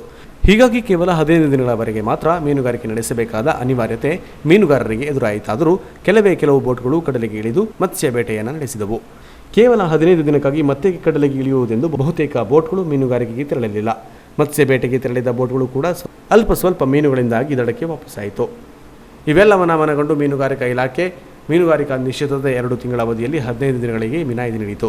ಈ ಬಾರಿ ಮುಂಗಾರು ಅವಧಿಯಲ್ಲಿ ಆಳ ಸಮುದ್ರ ಯಾಂತ್ರಿಕೃತ ಮೀನುಗಾರಿಕೆ ನಿಷೇಧವನ್ನು ಜೂನ್ 14ರವರೆಗೆ ಮುಂದೂಡಿರುವುದಾಗಿ ಕೇಂದ್ರ ಸರ್ಕಾರ ಇತ್ತೀಚೆಗಷ್ಟೇ ಪರಿಷ್ಕೃತ ಆದೇಶ ಹೊರಡಿಸಿತು. ಈ ಆದೇಶದಂತೆ ಇನ್ನೂ 15 ದಿನಗಳ ಕಾಲ ಮೀನುಗಾರಿಕೆ ನಡೆಸಿ ಒಂದಿಷ್ಟು ಸಂಪಾದನೆ ಮಾಡಿಕೊಳ್ಳಬಹುದು ಎಂದುಕೊಂಡಿದ್ದ ಮೀನುಗಾರರಿಗೆ ಹವಾಮಾನ ವೈಪರೀತ್ಯ ಅಡ್ಡಿಯಾಗಿದೆ. ವಿನಾಯಿತಿ ಆದೇಶ ಮಾಡಿದ 2 ದಿನದಲ್ಲಿ ಮತ್ತೊಂದು ಆದೇಶ ಮಾಡಿ ಮೀನುಗಾರಿಕಾ ಇಲಾಖೆ ಅರಬ್ಬಿ ಸಮುದ್ರದ ದಕ್ಷಿಣ ಭಾಗ ಮತ್ತು ಪೂರ್ವ ಮಧ್ಯ ಭಾಗ ವ್ಯಾಪ್ತಿಯಲ್ಲಿ ವಾಯುಭಾರ ಕುಸಿತದ ಪರಿಣಾಮ ಸಮುದ್ರದಲ್ಲಿ ಭಾರೀ ಅಲೆಗಳ ಅಬ್ಬರ ಜಾಸ್ತಿ ಇರುತ್ತದೆ. ಕಾರಣ ಜೂನ್ 4ರವರೆಗೆ ಮೀನುಗಾರರು ಆಳ ಸಮುದ್ರ ಮೀನುಗಾರಿಕೆಗೆ ತೆರಳಬಾರದು ಎಂದಿತ್ತು. ಹೀಗೆ ಒಂದಿಲ್ಲೊಂದು ಕಾರಣದಿಂದಾಗಿ ಇತ್ತೀಚಿನ ಕೆಲವು ವರ್ಷ ಮೀನುಗಾರರು ನಷ್ಟ ಅನುಭವಿಸುತ್ತಿದ್ದಾರೆ. ನಷ್ಟದಲ್ಲಿರುವ ಮೀನುಗಾರರ ಕೈ ಹಿಡಿಯಲು ಸರ್ಕಾರ ಮುಂದಾಗಬೇಕಿದೆ. ಸಾಲ ಮನ್ನಾ ಅಥವಾ ಪ್ರೋತ್ಸಾಹದಂತಹ ಮುಂತಾದ ಯೋಜನೆಗಳ ಮೂಲಕ ಮೀನುಗಾರರಿಗೆ ನೆರವಾಗಬೇಕಿದೆ ಎಂದು ಮೀನುಗಾರರು ಒತ್ತಾಯಿಸಿದ್ದಾರೆ. Canara plus news, Karwar. ಲಾಕ್ಡೌನ್ನಿಂದ ಸಂಕಷ್ಟಕ್ಕೆ ಒಳಗಾದ ರೈತರು ಮತ್ತು ಬಡ ಜನರಿಗೆ ಸಹಾಯ ಮಾಡುತ್ತಿರುವ ಕೆಪಿಸಿಸಿಯ ನೂತನ ಅಧ್ಯಕ್ಷ ಡಿಕೆ ಶಿವಕುಮಾರ್ ಅವರ ಮಾನವೀಯತೆಯ ಕಾರ್ಯಕ್ಕೆ ನೆರವಾಗಲೆಂದು ಜಿಲ್ಲಾ ಕಿಸಾನ್ ಕಾಂಗ್ರೆಸ್ ಅಧ್ಯಕ್ಷ ಮತ್ತು ಜಿಲ್ಲಾ ಪಂಚಾಯತ್ ಸದಸ್ಯ ಶಿವಾನಂದ ಹೆಗಡೆ ಕಡತೋಕ್ ಅವರು 50,000 ರೂಪಾಯಿ ಚೆಕ್ ಅನ್ನು ವಿತರಿಸಿದರು. ಕೊರೋನಾದಿಂದ ಇಡೀ ದೇಶದಲ್ಲಿ ಆರ್ಥಿಕ ಸ್ಥಿತಿ ಕುಸಿಯುವಂತಾಗಿದೆ. ಕರ್ನಾಟಕ ರಾಜ್ಯ ಕೂಡ ಇದಕ್ಕೆ ಹೊರತಾಗಿಲ್ಲ. ಲಾಕ್ಡೌನ್ನಿಂದ ರೈತರು ಬೆಳೆದ ಬೆಳೆಯನ್ನು ಮಾರಾಟ ಮಾಡಲಾಗುತ್ತಿಲ್ಲ. ಯೋಗ್ಯ ಬೆಲೆ ಕೂಡ ಸಿಗದೆ ನಷ್ಟ ಅನುಭವಿಸುವಂತಾಗಿದೆ. ಬಡ ಜನರಿಗೆ ಕೆಲಸ ಇಲ್ಲದೆ ಕಂಗಾಲಾಗುವ ದುಸ್ಥಿತಿ ಎದುರಾಗಿದೆ. ಇಂಥ ವಿಷಮ ಪರಿಸ್ಥಿತಿಯಲ್ಲಿ ಕೆಪಿಸಿಸಿಯ ನೂತನ ಅಧ್ಯಕ್ಷ ಡಿಕೆ ಶಿವಕುಮಾರ್ ಅವರು ರೈತರ ಮತ್ತು ಬಡ ಜನರಿಗೆ ಸಹಾಯ ಮಾಡುತ್ತಿದ್ದಾರೆ. ಅಲ್ಲದೆ ರೈತರ ಮತ್ತು ಬಡ ಜನರ ಧ್ವನಿಯಾಗಿ ರಾಜ್ಯ ಸರ್ಕಾರದ ಗಮನ ಸೆಳೆಯುವ ಕಾರ್ಯವನ್ನು ಮಾಡುತ್ತಿರುವ ಡಿಕೆ ಶಿವಕುಮಾರ್ ಅವರ ಜನಪರ ಕಾರ್ಯಕ್ಕೆ ಬೆಂಬಲ ನೀಡುವ ಸದುದ್ದೇಶದಿಂದ ಜಿಲ್ಲಾ ಕಿಸಾನ್ ಕಾಂಗ್ರೆಸ್ ಅಧ್ಯಕ್ಷ ಮತ್ತು ಜಿಲ್ಲಾ ಪಂಚಾಯತ್ ಸದಸ್ಯ ಶಿವಾನಂದ ಹೆಗಡೆ ಕಡತೋಕ ಅವರ ನೇತೃತ್ವದಲ್ಲಿ ರಾಜ್ಯ ಕಿಸಾನ್ ಕಾಂಗ್ರೆಸ್ ಪದಾಧಿಕಾರಿಗಳು ಡಿಕೆಶಿ ಅವರನ್ನು ಕಿಸಾನ್ ಕಾಂಗ್ರೆಸ್ ಸಮಿತಿಯ ಸಭೆಯಲ್ಲಿ ಪಾಲ್ಗೊಂಡ ಬಳಿಕ ಭೇಟಿ ಮಾಡಿದ್ದಾರೆ. ಅವರು ಕೈಗೊಳ್ಳುವ ಮಾನವೀಯ ಕಾರ್ಯಕ್ಕೆ ನೆರವಾಗುವ ಉದ್ದೇಶದಿಂದ ಜಿಲ್ಲಾ ಪಂಚಾಯತ್ ಸದಸ್ಯ ಶಿವಾನಂದ ಹೆಗಡೆ ಅವರು 50,000 ರೂಪಾಯಿ ಚೆಕ್ ಅನ್ನು ವೈಯಕ್ತಿಕವಾಗಿ ನೀಡುವ ಮೂಲಕ ಜನಪರ ಕಾರ್ಯಕ್ಕೆ ನಾವೆಲ್ಲ ಸದಾ ನಿಮಗೆ ಸಾಥ್ ನೀಡುತ್ತೇವೆ ಎಂಬ ಭರವಸೆ ನೀಡಿದರು. ಈ ಸಂದರ್ಭದಲ್ಲಿ ಜಿಲ್ಲಾ ಪಂಚಾಯತ್ ಸದಸ್ಯ ದೀಪಕ್ ನಾಯ್ಕ್ ಮಂಕಿ, ರಾಜ್ಯ ಕಿಸಾನ್ ಕಾಂಗ್ರೆಸ್ ಪದಾಧಿಕಾರಿಗಳಿದ್ದರು. Canara plus news, Honnavar. ಹೆಸ್ಕಾಂ ನೌಕರರ ವಿವಿಧ ಬೇಡಿಕೆಯನ್ನು ಈಡೇರಿಸುವಂತೆ ಒತ್ತಾಯಿಸಿ ಕುಮಟಾ ತಾಲೂಕಿನ ಹೆಸ್ಕಾಂ ಅಧಿಕಾರಿಗಳು ಮತ್ತು ಸಿಬ್ಬಂದಿ ಕಪ್ಪು ಪಟ್ಟಿಯನ್ನು ಧರಿಸುವ ಮೂಲಕ ಹೆಸ್ಕಾಂ ಕಚೇರಿಯ ಎದುರು ಸಾಂಕೇತಿಕ ಪ್ರತಿಭಟನೆ ನಡೆಸಿದರು. ಕೇಂದ್ರ ಸರ್ಕಾರ 2003ರ ವಿದ್ಯುತ್ ಕಾಯ್ದೆಗೆ ಪ್ರಸ್ತಾಪಿತ ತಿದ್ದುಪಡಿ ಜಾರಿಗೆ ತರಲು ಹೊರಟಿರುವುದು ಹಾಗೂ ವಿದ್ಯುತ್ ಕ್ಷೇತ್ರದಲ್ಲಿ ಹೊರಗುತ್ತಿಗೆ ಮತ್ತು ಖಾಸಗೀಕರಣ ಮಾಡಲು ನಿರ್ಣಯಿಸಿರುವುದು ಸಂಪೂರ್ಣ ಕಾರ್ಮಿಕ ವಿರೋಧಿ ನೀತಿಯಾಗಿದೆ. ಈ ನಿರ್ಧಾರದಿಂದ ರೈತರಿಗೆ ಹಾಗೂ ಜನಸಾಮಾನ್ಯರಿಗೂ ತೊಂದರೆಯಾಗಲಿದೆ. ಕೇಂದ್ರ ಸರ್ಕಾರದ ಈ ಧೋರಣೆಯನ್ನು ಸಂಪೂರ್ಣ ವಿರೋಧಿಸುತ್ತೇವೆ. ಕೂಡಲೇ ಈ ನಿರ್ಣಯವನ್ನು ಕೈಬಿಡಬೇಕು ಎಂದು ತಾಲೂಕಿನ ಕರ್ನಾಟಕ ವಿದ್ಯುತ್ ಪ್ರಸರಣ ನಿಗಮ ನಿಯಮಿತ ನೌಕರರ ಸಂಘ ಮತ್ತು ಅಸೋಸಿಯೇಷನ್ಗಳ ಒಕ್ಕೂಟ ಆಗ್ರಹಿಸಿತು. ಪ್ರತಿಭಟನೆ ನೇತೃತ್ವ ವಹಿಸಿದ್ದ ಸಂಘದ ಅಧ್ಯಕ್ಷ ಬೀರಗೌಡ ಮಾತನಾಡಿ, ವಿದ್ಯುತ್ ಕ್ಷೇತ್ರದಲ್ಲಿ 2003 ಕಾಯ್ದೆ ತಿದ್ದುಪಡಿ ಬೇಡ. ಹೊರಗುತ್ತಿಗೆ ಅಥವಾ ಖಾಸಗೀಕರಣ ಮಾಡುತ್ತಿರುವುದು ಕಾರ್ಮಿಕ ವಿರೋಧಿ ನೀತಿಯಾಗಿದೆ. ಇದರಿಂದ ರೈತರಿಗೆ ಹಾಗೂ ಜನಸಾಮಾನ್ಯರಿಗೆ ಭವಿಷ್ಯದಲ್ಲಿ ಹೊರೆಯಾಗಲಿದೆ. ಸರ್ಕಾರವು ನಮ್ಮೆಲ್ಲ ನೌಕರರಿಗೆ ಹಳೆಯ ಪಿಂಚಣಿ ಯೋಜನೆಯನ್ನೇ ಜಾರಿಗೊಳಿಸಬೇಕು. ನಿಗಮದಲ್ಲಿ ಖಾಲಿ ಇರುವ ಹುದ್ದೆಯನ್ನು ಭರ್ತಿ ಮಾಡಬೇಕು ಎಂದು ಸರ್ಕಾರವನ್ನು ಒತ್ತಾಯಿಸುವುದಕ್ಕಾಗಿ ಸಾರ್ವಜನಿಕರಿಗೆ ತೊಂದರೆಯಾಗದಂತೆ ಕರ್ತವ್ಯ ನಿರ್ವಹಣೆಯ ಸಹಿತ ಸಾಂಕೇತಿಕ ಹೋರಾಟ ಮಾಡುತ್ತಿದ್ದೇವೆ. ಸರ್ಕಾರ ನಮ್ಮ ಬೇಡಿಕೆಯನ್ನು ಪರಿಗಣಿಸಬೇಕು ಎಂದರು. ಕವಿಯು ಪ್ರಸರಣ ನೌಕರರ ಸಂಘ 6/9 ಕುಮಟಾ ಇವರ ಆಶ್ರಯದಲ್ಲಿ ಇವತ್ತು ನಮ್ಮ ವಿದ್ಯುತ್ ಇಲಾಖೆಯ ಅಧ್ಯಕ್ಷರು ಹಾಗೂ ಕಾರ್ಯದರ್ಶಿಗಳು ನಮಗೆ ಒಂದು ಮಾಹಿತಿಯನ್ನು ಕೊಟ್ಟಿದ್ದಾರೆ. ಆ ಮಾಹಿತಿ ಪ್ರಕಾರ ನಾವು ಇವತ್ತು ಸಾಂಕೇತಿಕ ಹೋರಾಟವನ್ನು ನಾವು ಮಾಡ್ತಾ ಇದ್ದೇವೆ. ನಮ್ಮ ಬೇಡಿಕೆ ಅಂತ ಹೇಳಿದ್ರೆ ಖಾಸಗೀಕರಣ ವಿರೋಧಿ, ಎರಡನೇದಾಗಿ 2003ರ ಕಾಯ್ದೆ ತಿದ್ದುಪಡಿ ಮಾಡೋದು ಬೇಡ ಅಂಥೇಳಿ, ಮೂರನೇದಾಗಿ ಎಲ್ಲ ಖಾಲಿ ಇರುವಂತಹ ಹುದ್ದೆಗಳನ್ನು ಭರ್ತಿ ಮಾಡುವುದು ಮತ್ತು ನಮ್ಮದು ಹಳೆ ಪಿಂಚಣಿ ಯೋಜನೆಯನ್ನು ಜಾರಿಗೊಳಿಸುವುದು. ಹಾಗೆ ಈಗ ಹಳೆ ಪಿಂಚಣಿ ಯೋಜನೆಯನ್ನು ಜಾರಿಗೊಳಿಸಿದಲ್ಲಿ ನಾವು ನೌಕರರು ಬಹಳ ಒಂದು ಉತ್ಸಾಹಕತೆಯಲ್ಲಿ ಕೆಲಸ ಮಾಡಲಿಕ್ಕೆ ಅನುಕೂಲವಾಗ್ತದೆ. ನಮಗೆ ಹೊಸ ಪಿಂಚಣಿ ಯೋಜನೆ ಬೇಡವೇ ಬೇಡ, ಹಳೆ ಪಿಂಚಣಿ ಯೋಜನೆಯನ್ನು ಬೇಕು ಅನ್ನೋದನ್ನು ನಾವು ಮುಂದಿನ ದಿನಗಳಲ್ಲಿ ಇದನ್ನು ವಿರೋಧಿಸ್ತೀವಿ. ಹಳೆ ಪಿಂಚಣಿ ಯೋಜನೆಯನ್ನು ನಮಗೆ ಬೇಕು ಅಂತೇಳಿ ನಾವು ಕೇಳ್ಕೊಳ್ತಿದ್ದೀವಿ. ಮತ್ತು ಇವತ್ತು ನಾವೇನು ಈ ಹೋರಾಟವನ್ನು ಮಾಡ್ತಿದ್ದೀವಿ, ಜನರಿಗಾಗಲಿ ನಾಗರಿಕರಿಗಾಗಲಿ ಊರ ನಾಗರಿಕರಿಗಾಗಲಿ ಯಾರಿಗೂ ನಾವು ತೊಂದರೆ ಕೊಡಬೇಕಂತ ಮಾಡ್ತಾ ಇಲ್ಲ. ನಾವು ಒಂದು ಕಪ್ಪು ಬಟ್ಟೆಯನ್ನು ತೋಳಿಗೆ ಕಪ್ಪು ಬಟ್ಟೆಯನ್ನು ಧರಿಸಿ ಈ ಒಂದು ಸಾಂಕೇತಿಕ ಹೋರಾಟವನ್ನು ನಮ್ಮ ಒಂದು ಇಲಾಖೆಯ ಒಳಗೆ ನಾವು ಈ ಒಂದು ಹೋರಾಟವನ್ನು ಮಾಡ್ತಾ ಇದ್ದೇವೆ. ಈ ಸಂದರ್ಭದಲ್ಲಿ ಸಂಘದ ಕಾರ್ಯದರ್ಶಿ N V Shetty, A E A M Pathan, ಅಧಿಕಾರಿಗಳಾದ Sanjay K Gowda, Vijay Todur, Satish K Gowda, H N Kulkarni, Raju B, ಸದಸ್ಯರಾದ ಗಿರೀಶ್ ಶೆಟ್ಟಿ, ಪ್ರಶಾಂತ್, ಗುರುನಾಯ್ಕ್ ಮತ್ತಿತರರು ಉಪಸ್ಥಿತರಿದ್ದರು. Canara plus news Kumta. ಅಂಕೋಲದ ಕಮಲಾ ಮೆಡಿಕಲ್ ಮತ್ತು ರಿಸರ್ಚ್ ಸೆಂಟರ್ ಈಗ ಡಾಕ್ಟರ್ ಕಮಲಾ ಮತ್ತು ಆರ್ಎನ್ ನಾಯ್ಕ್ ಹಾಸ್ಪಿಟಲ್ ಎಂಬ ನಾಮಾಂಕಿತದೊಂದಿಗೆ ಅಂಕೋಲಾ ತಾಲೂಕಿನ ಜನರಿಗೆ ವೈದ್ಯಕೀಯ ಸೇವೆ ಒದಗಿಸಲು ತೆರೆದುಕೊಂಡಿದೆ. ಅಂಕೋಲಾದಲ್ಲಿ 1979ರಲ್ಲಿ ಪ್ರಾರಂಭವಾಗಿ ನಾನಾ ಹಂತದ ಅಭಿವೃದ್ಧಿ ಕಾಣುತ್ತಾ ಸದ್ಯ ಪ್ರತಿಷ್ಠಿತ ಕೆಎಲ್ಇ ಸೊಸೈಟಿಯ ಅಧೀನದಲ್ಲಿ ನಡೆಯುತ್ತಿದ್ದ ಕಮಲಾ ಮೆಡಿಕಲ್ ಮತ್ತು ರಿಸರ್ಚ್ ಸೆಂಟರ್ ಬದಲಾದ ಕಾಲಘಟ್ಟದಲ್ಲಿ ಜೂನ್ 1ರಿಂದ ಪುನರ್ ನವೀಕರಣಗೊಂಡು ಡಾಕ್ಟರ್ ಕಮಲಾ ಮತ್ತು ಆರ್ಎನ್ ನಾಯ್ಕ್ ಹಾಸ್ಪಿಟಲ್ ಎಂಬ ನಾಮಾಂಕಿತದೊಂದಿಗೆ ಮಯೂರ ಆರ್ ನಾಯ್ಕ್ ನೇತೃತ್ವದ ಹೊಸ ಆಡಳಿತದ ಮೂಲಕ ಅಂಕೋಲಾ ತಾಲೂಕಿನ ಜನತೆಯ ವೈದ್ಯಕೀಯ ಸೇವೆಗೆ ತೆರೆದುಕೊಂಡಿದೆ. ತಾಲೂಕಿನ ಬಹುದೊಡ್ಡ ಖಾಸಗಿ ಆಸ್ಪತ್ರೆಯಾಗಿ ಗುರುತಿಸಿಕೊಂಡು ಹಲವು ಉತ್ತಮ ಸೌಲಭ್ಯಗಳೊಂದಿಗೆ ಜನತೆಗೆ ಸೇವೆಗೆ ಲಭ್ಯವಾಗಬೇಕಿದ್ದ ಕಮಲಾ ಮೆಡಿಕಲ್ ಗ್ರಾಮೀಣ ಪ್ರದೇಶವೇ ಹೆಚ್ಚಾಗಿರುವ ಅಂಕೋಲಾದಲ್ಲಿ ನಿರೀಕ್ಷಿತ ಮಟ್ಟದ ಸೇವೆ ನೀಡುವಲ್ಲಿ ಸಾಧ್ಯವಾಗಲಿಲ್ಲ ಎನ್ನಲಾಗಿದೆ. ಅಕ್ಕಪಕ್ಕದ ತಾಲೂಕುಗಳಲ್ಲಿ ಇರುವ ಉತ್ತಮ ವೈದ್ಯರನ್ನು ಅರಸಿ ಈ ಭಾಗದ ಹಲವು ರೋಗಿಗಳು ಬೇರೆ ಆಸ್ಪತ್ರೆಗೆ ಹೋಗುವುದರಿಂದ ಆದಾಯದ ಕೊರತೆಯಿಂದ ಹೆಚ್ಚಿನ ಅಭಿವೃದ್ಧಿಗೆ ಮನಸ್ಸು ಮಾಡಲಿಲ್ಲ ಎನ್ನಲಾದ ಈ ಆಸ್ಪತ್ರೆಗೆ ಈಗ ಯುವ ಉದ್ದಿಮೆದಾರ, ಶೈಕ್ಷಣಿಕ, ಸಹಕಾರಿ, ಬ್ಯಾಂಕಿಂಗ್ ಕ್ಷೇತ್ರ ಸೇರಿದಂತೆ ಉತ್ತಮ ಅನುಭವ ಹೊಂದಿರುವ ಮಯೂರ ನಾಯಕ್ ಸಾರಥ್ಯದಲ್ಲಿ ನುರಿತ ವೈದ್ಯರ ಸೇವೆಯೊಂದಿಗೆ ತಾಲೂಕಿನ ಜನತೆಯ ವೈದ್ಯಕೀಯ ಆಶೋತ್ತರಗಳನ್ನು ಈಡೇರಿಸುವ ಸೇವಾ ಕಾರ್ಯಕ್ಕೆ ಮುನ್ನುಡಿ ಬೆರಳಿ ಎನ್ನುವುದು ಪ್ರಜ್ಞಾವಂತರ ಅನಿಸಿಕೆಯಾಗಿದೆ.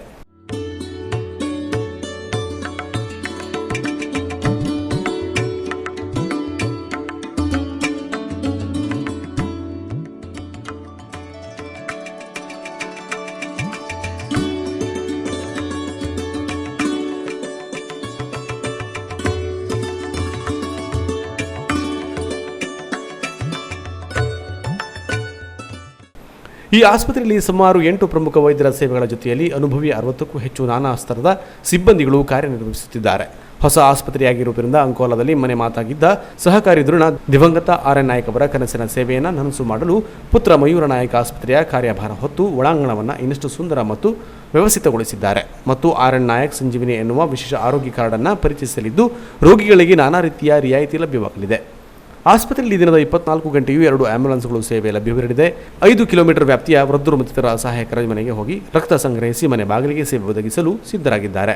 ಕೋವಿಡ್-19 ಹಿನ್ನೆಲೆಯಲ್ಲಿ ಸಾಂಕೇತಿಕವಾಗಿ ಆಡಳಿತ ವ್ಯವಸ್ಥೆ ವರ್ಗಾವಣೆಯಾಗಿದ್ದು ಮುಂಬರುವ ದಿನಗಳಲ್ಲಿ ತಾಲೂಕಿನ ಮತ್ತು ಸುತ್ತಮುತ್ತಲ ಜನತೆಗೆ ಹೆಚ್ಚಿನ ಆರೋಗ್ಯ ಸೇವೆ ನೀಡಲು ಡಾಕ್ಟರ್ ಪ್ರಭಾಕರ್ ಕೋರೆ ನೇತೃತ್ವದ ಡಾಕ್ಟರ್ ಕಮಲಾ ಆಸ್ಪತ್ರೆಯ ಈ ಹಿಂದಿನ ಹಿರಿಯ ವೈದ್ಯರು, ಆಡಳಿತ ಮಂಡಳಿ ಸದಸ್ಯರ ಸಹಕಾರ ಮತ್ತು ಮಾರ್ಗದರ್ಶನದಲ್ಲಿ ಯುವ ಪ್ರಮುಖ ಮಯೂರ ನಾಯಕ್ 10 ಯೋಜನೆಗಳನ್ನು ಹಮ್ಮಿಕೊಂಡಿದ್ದು ಅವೆಲ್ಲವೂ ಕಾರ್ಯಗತವಾಗಿ ಅಂಕೋಲದ ಬಹುದಿನಗಳ ಉತ್ತಮ ಆಸ್ಪತ್ರೆಯ ಕನಸು ಈಡೇರಲಿ ಎನ್ನುವುದು ಸಾರ್ವಜನಿಕರ ಆಶಯವಾಗಿದೆ. ಕೆನರಾ ಪ್ಲಸ್ ನ್ಯೂಸ್ಗಾಗಿ ವಿದ್ಯಾಧರ್ ಮೊರ್ಬಾ, ಅಂಕೋಲಾ. ಈಗ ಶಾರ್ಟ್ ಬ್ರೇಕ್ ನಂತರ ಕೆನರಾ ಪ್ಲಸ್ ನ್ಯೂಸ್ ಮುಂದುವರಿಯುವುದು. ಕೆನರಾ ಪ್ಲಸ್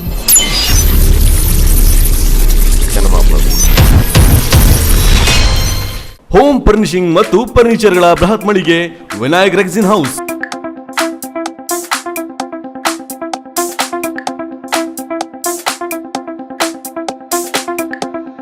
ನಮ್ಮಲ್ಲಿ handloom cloth, velvet cloth, curtain material, rubber sheets ಹಾಗೂ ಸೊಳ್ಳೆ ಪರದೆಗಳು ಲಭ್ಯ.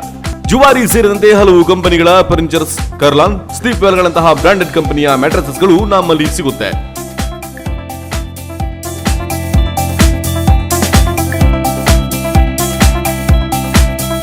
ವಿವಿಧ ಬಗೆಯ ಡೋರ್ ಮ್ಯಾಟ್ಸ್, ಸೋಫಾ, ಚೇರ್ಗಳಿಗಾಗಿ ಒಮ್ಮೆ ಭೇಟಿ ನೀಡಿ ವಿನಾಯಕ್ ರೆಕ್ಸಿನ್ ಹೌಸ್, ಹಳೆ ಮೀನುಪೇಟೆ ರಸ್ತೆ, ಕುಮಟಾ.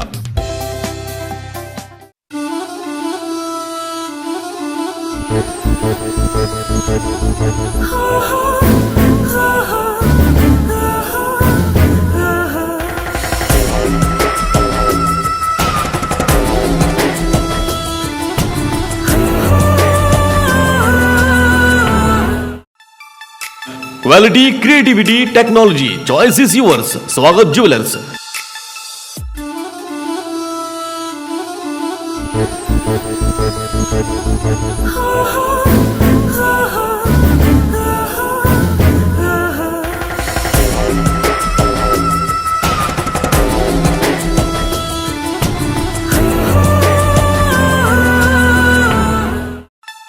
25ನೇ ವರ್ಷದ ಸಂಭ್ರಮಾಚರಣೆಯಲ್ಲಿ ವಜ್ರ, ಜೇಮ್ಸ್ ಸ್ಟೋನ್ಸ್, ಬಂಗಾರದ ಆಭರಣಗಳು, ಬೆಳ್ಳಿಯ ಆಭರಣಗಳು, all in one shop Swagath jewellers. ಪ್ರತಿ ಖರೀದಿಯ ಮೇಲೆ ಆಕರ್ಷಕ ಉಡುಗೊರೆ. ಸ್ವರ್ಣಲಕ್ಷ್ಮಿ ಸೇರಿದಂತೆ ಹಲವು ಯೋಜನೆಗಳು, ವೇಸ್ಟೇಜ್ ಮತ್ತು ಮಜೂರಿಯಲ್ಲಿ ವಿಶೇಷ ರಿಯಾಯಿತಿ. ಇದು ಸೀಮಿತ ಅವಧಿಯ ಕೊಡುಗೆ. ಹಿಂದೆ ಭೇಟಿ ನೀಡಿ ಸ್ವಾಗತ್ ಜ್ಯುವೆಲರ್ಸ್. ಚಿನ್ನ ಖರೀದಿಸುವ ಮೊದಲು ಸ್ವಾಗತ್ ಜ್ಯುವೆಲರ್ಸ್ ಮಳಿಗೆಗೆ ಒಮ್ಮೆ ಭೇಟಿ ನೀಡಿ. Swagat jewellers, number 1277 Coutinho road, Karwar. Phone number 221169. Mithun enterprises, house of consumer electronics and home appliances. TV, fridge, washing machine, mixer, grinder ಇನ್ನಿತರ ಹೋಮ್ ಅಪ್ಲಯನ್ಸಸ್ ನ ಬೃಹತ್ ಮಳಿಗೆ Mithun enterprises. Laptop, micro oven, home theatre, ಕ್ಯಾಮೆರಾಗಳಿಗೆ ಉತ್ತಮ ಆಫರ್ಗಳು ನಮ್ಮಲ್ಲಿ ಲಭ್ಯ. ಹಾಗೂ ಇನ್ನೂ ಹಲವು ಆಫರ್ಗಳಿಗಾಗಿ ಮಿಥುನ್ ಎಂಟರ್ಪ್ರೈಸಸ್ ಸಂಪರ್ಕಿಸಿ. ಮಿಥುನ್ ಎಂಟರ್ಪ್ರೈಸಸ್, ಕಾರವಾರ.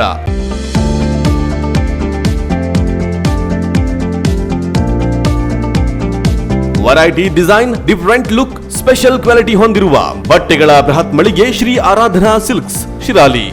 ನಮ್ಮಲ್ಲಿ ಬ್ರಾಂಡೆಡ್ ಶರ್ಟ್, ಶೇರ್ವಾನಿ, ಜೀನ್ಸ್ಗಳು, ಚುಡಿದಾರ, ಡೈನ್ ಮಟೀರಿಯಲ್ಸ್, ಲೆಗಿನ್ಸ್ ಸೇರಿದಂತೆ ಹೊಸ ಹೊಸ ಡಿಸೈನ್ಗಳನ್ನು ಹೊಂದಿರುವ ಸಾರಿಗಳು ಲಭ್ಯ.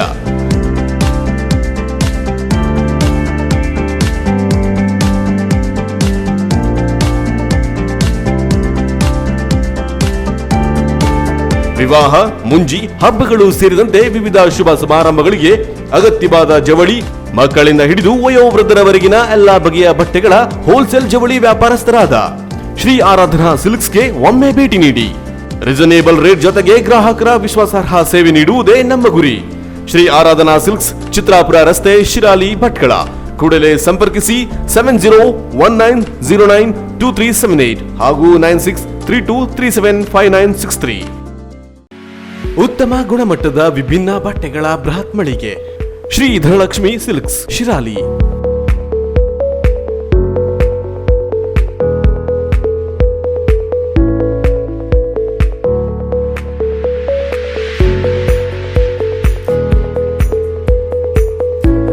ಮಕ್ಕಳಿಂದ ಹಿಡಿದು ವಯೋವೃದ್ಧರವರೆಗಿನ ಎಲ್ಲಾ ಬಗೆಯ ಬಟ್ಟೆಗಳು ಲಭಿಸುವ ಹೋಲ್ಸೇಲ್ ಜವಳಿ ವ್ಯಾಪಾರ ಮಳಿಗೆಯಾಗಿದೆ. ನಮ್ಮಲ್ಲಿ ವಿಭಿನ್ನ ಡಿಸೈನ್ ಹೊಂದಿರುವ ಸಾರಿಗಳು, ಬ್ರಾಂಡೆಡ್ ಶರ್ಟ್, ಶೆರ್ವಾನಿ, ಜೀನ್ಸ್, ಚುಡಿದಾರಗಳು ದೊರೆಯುತ್ತದೆ. ವಿವಾಹ, ಮುಂಜಿ, ಹಬ್ಬಗಳು ಸೇರಿದಂತೆ ವಿವಿಧ ಶುಭ ಸಮಾರಂಭಗಳಿಗೆ ಅಗತ್ಯವಾದ ಜವಳಿ ಖರೀದಿಗೆ ವಿಶೇಷ ರಿಯಾಯಿತಿ ನೀಡಲಾಗುತ್ತದೆ.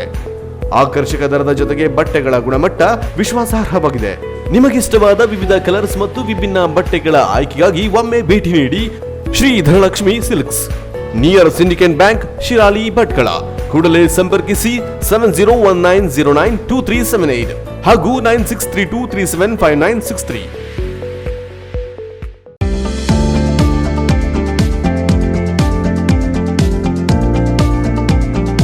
Variety design, different look, special quality ಹೊಂದಿರುವ ಬಟ್ಟೆಗಳ ಬೃಹತ್ ಮಳಿಗೆ ಶ್ರೀ ಆರಾಧನಾ ಸಿಲ್ಕ್ಸ್, ಶಿರಾಲಿ.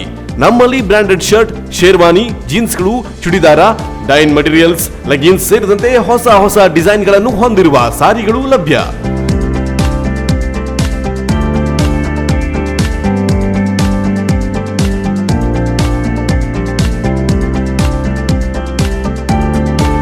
ವಿವಾಹ, ಮುಂಜಿ, ಹಬ್ಬಗಳು ಸೇರಿದಂತೆ ವಿವಿಧ ಶುಭ ಸಮಾರಂಭಗಳಿಗೆ ಅಗತ್ಯವಾದ ಜವಳಿ, ಮಕ್ಕಳಿಂದ ಹಿಡಿದು ವಯೋವೃದ್ಧರವರೆಗಿನ ಎಲ್ಲಾ ಬಗೆಯ ಬಟ್ಟೆಗಳ ಹೋಲ್ಸೇಲ್ ಜವಳಿ ವ್ಯಾಪಾರಸ್ಥರಾದ ಶ್ರೀ ಆರಾಧನಾ ಸಿಲ್ಕ್ಸ್ಗೆ ಒಮ್ಮೆ ಭೇಟಿ ನೀಡಿ. ರೀಸನೇಬಲ್ ರೇಟ್ ಜೊತೆಗೆ ಗ್ರಾಹಕರ ವಿಶ್ವಾಸಾರ್ಹ ಸೇವೆ ನೀಡುವುದೇ ನಮ್ಮ ಗುರಿ. ಶ್ರೀ ಆರಾಧನಾ ಸಿಲ್ಕ್ಸ್, ಚಿತ್ರಾಪುರ ರಸ್ತೆ, ಶಿರಾಲಿ, ಭಟ್ಕಳ. ಕೂಡಲೇ ಸಂಪರ್ಕಿಸಿ 7019092378 ಹಾಗೂ 9632375963. ಸಮಗ್ರ ಸುದ್ದಿಯನ್ನು ನೋಡೋಣ ಕೆನರಾ ಎಕ್ಸ್‌ಪ್ರೆಸ್ ನಲ್ಲಿ.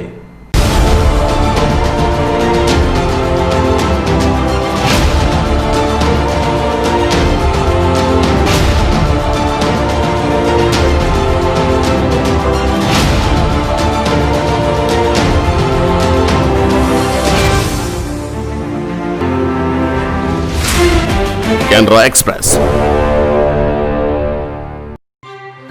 ಜೂನ್ 1ರ ಬದಲು ಜೂನ್ 8ರಂದು ಧಾರ್ಮಿಕ ದತ್ತಿ ಇಲಾಖಾ ವ್ಯಾಪ್ತಿಯ ದೇವಸ್ಥಾನಗಳ ಸಹಿತ ಎಲ್ಲಾ ದೇವಾಲಯಗಳು ಭಕ್ತರ ದರ್ಶನಕ್ಕೆ ತೆರಳಿವೆ. ಈ ಮೊದಲು ಜೂನ್ 1ಕ್ಕೆ ತೆರೆಯಬೇಕೆಂದು ನಿರ್ಧರಿಸಲಾಗಿದ್ದರೂ ಕೇಂದ್ರ ಸರ್ಕಾರ ನೀಡಿರುವ ನೂತನ ಮಾರ್ಗಸೂಚಿಯ ಮೇರೆಗೆ ಜೂನ್ 8ಕ್ಕೆ ದೇವಾಲಯ ತೆರೆಯುವುದನ್ನು ಮುಂದೂಡಲಾಗಿದ್ದು ಎಲ್ಲಾ ಭಕ್ತರು ಸಹಕರಿಸಬೇಕಾಗಿ ಇಲಾಖೆಯ ಸಚಿವ ಕೋಟಾ ಶ್ರೀನಿವಾಸ ಪೂಜಾರಿ ಅವರು ಹೇಳಿದ್ದಾರೆ. ಮಾರ್ಗಸೂಚಿಯ ಪ್ರಕಾರ ಯಾವುದೇ ಗೊಂದಲವಾಗದಂತೆ ನೋಡಿಕೊಳ್ಳಲು ಈಗಿನಿಂದಲೇ ಪೂರ್ವ ತಯಾರಿ ನಡೆಸಿಕೊಳ್ಳುವಂತೆ ಸಚಿವರು ಇಲಾಖೆಯ ಅಧಿಕಾರಿಗಳಿಗೆ ಸೂಚಿಸಿದ್ದಾರೆ.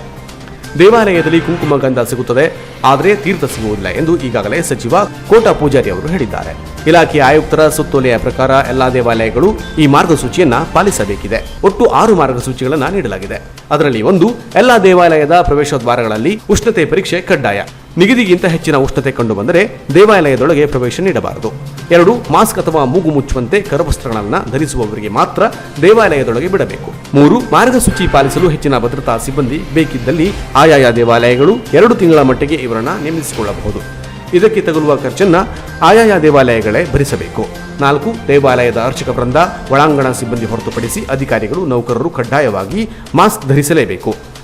5, ದೇವಾಲಯದ ದ್ವಾರದಲ್ಲೇ ಸ್ಯಾನಿಟೈಸರ್ ವ್ಯವಸ್ಥೆ ಇರಬೇಕು. ಇದಕ್ಕೂ ದೇವಾಲಯದ ನಿಧಿಯನ್ನೇ ಬಳಸಬೇಕು. 6, ದೇವಾಲಯದಲ್ಲಿ ಸ್ವಚ್ಛತೆಗೆ ಆದ್ಯತೆಯನ್ನು ನೀಡಬೇಕು. ದೇವಾಲಯದ ಹೊರ ಮತ್ತು ಒಳಾವರಣದಲ್ಲಿ ಸೋಂಕು ನಿವಾರಕಗಳನ್ನು ಸಿಂಪಡಿಸುತ್ತಿರಬೇಕು. ಶೌಚಾಲಯಗಳನ್ನು ಸ್ವಚ್ಛವಾಗಿರಿಸಿಕೊಳ್ಳಬೇಕು.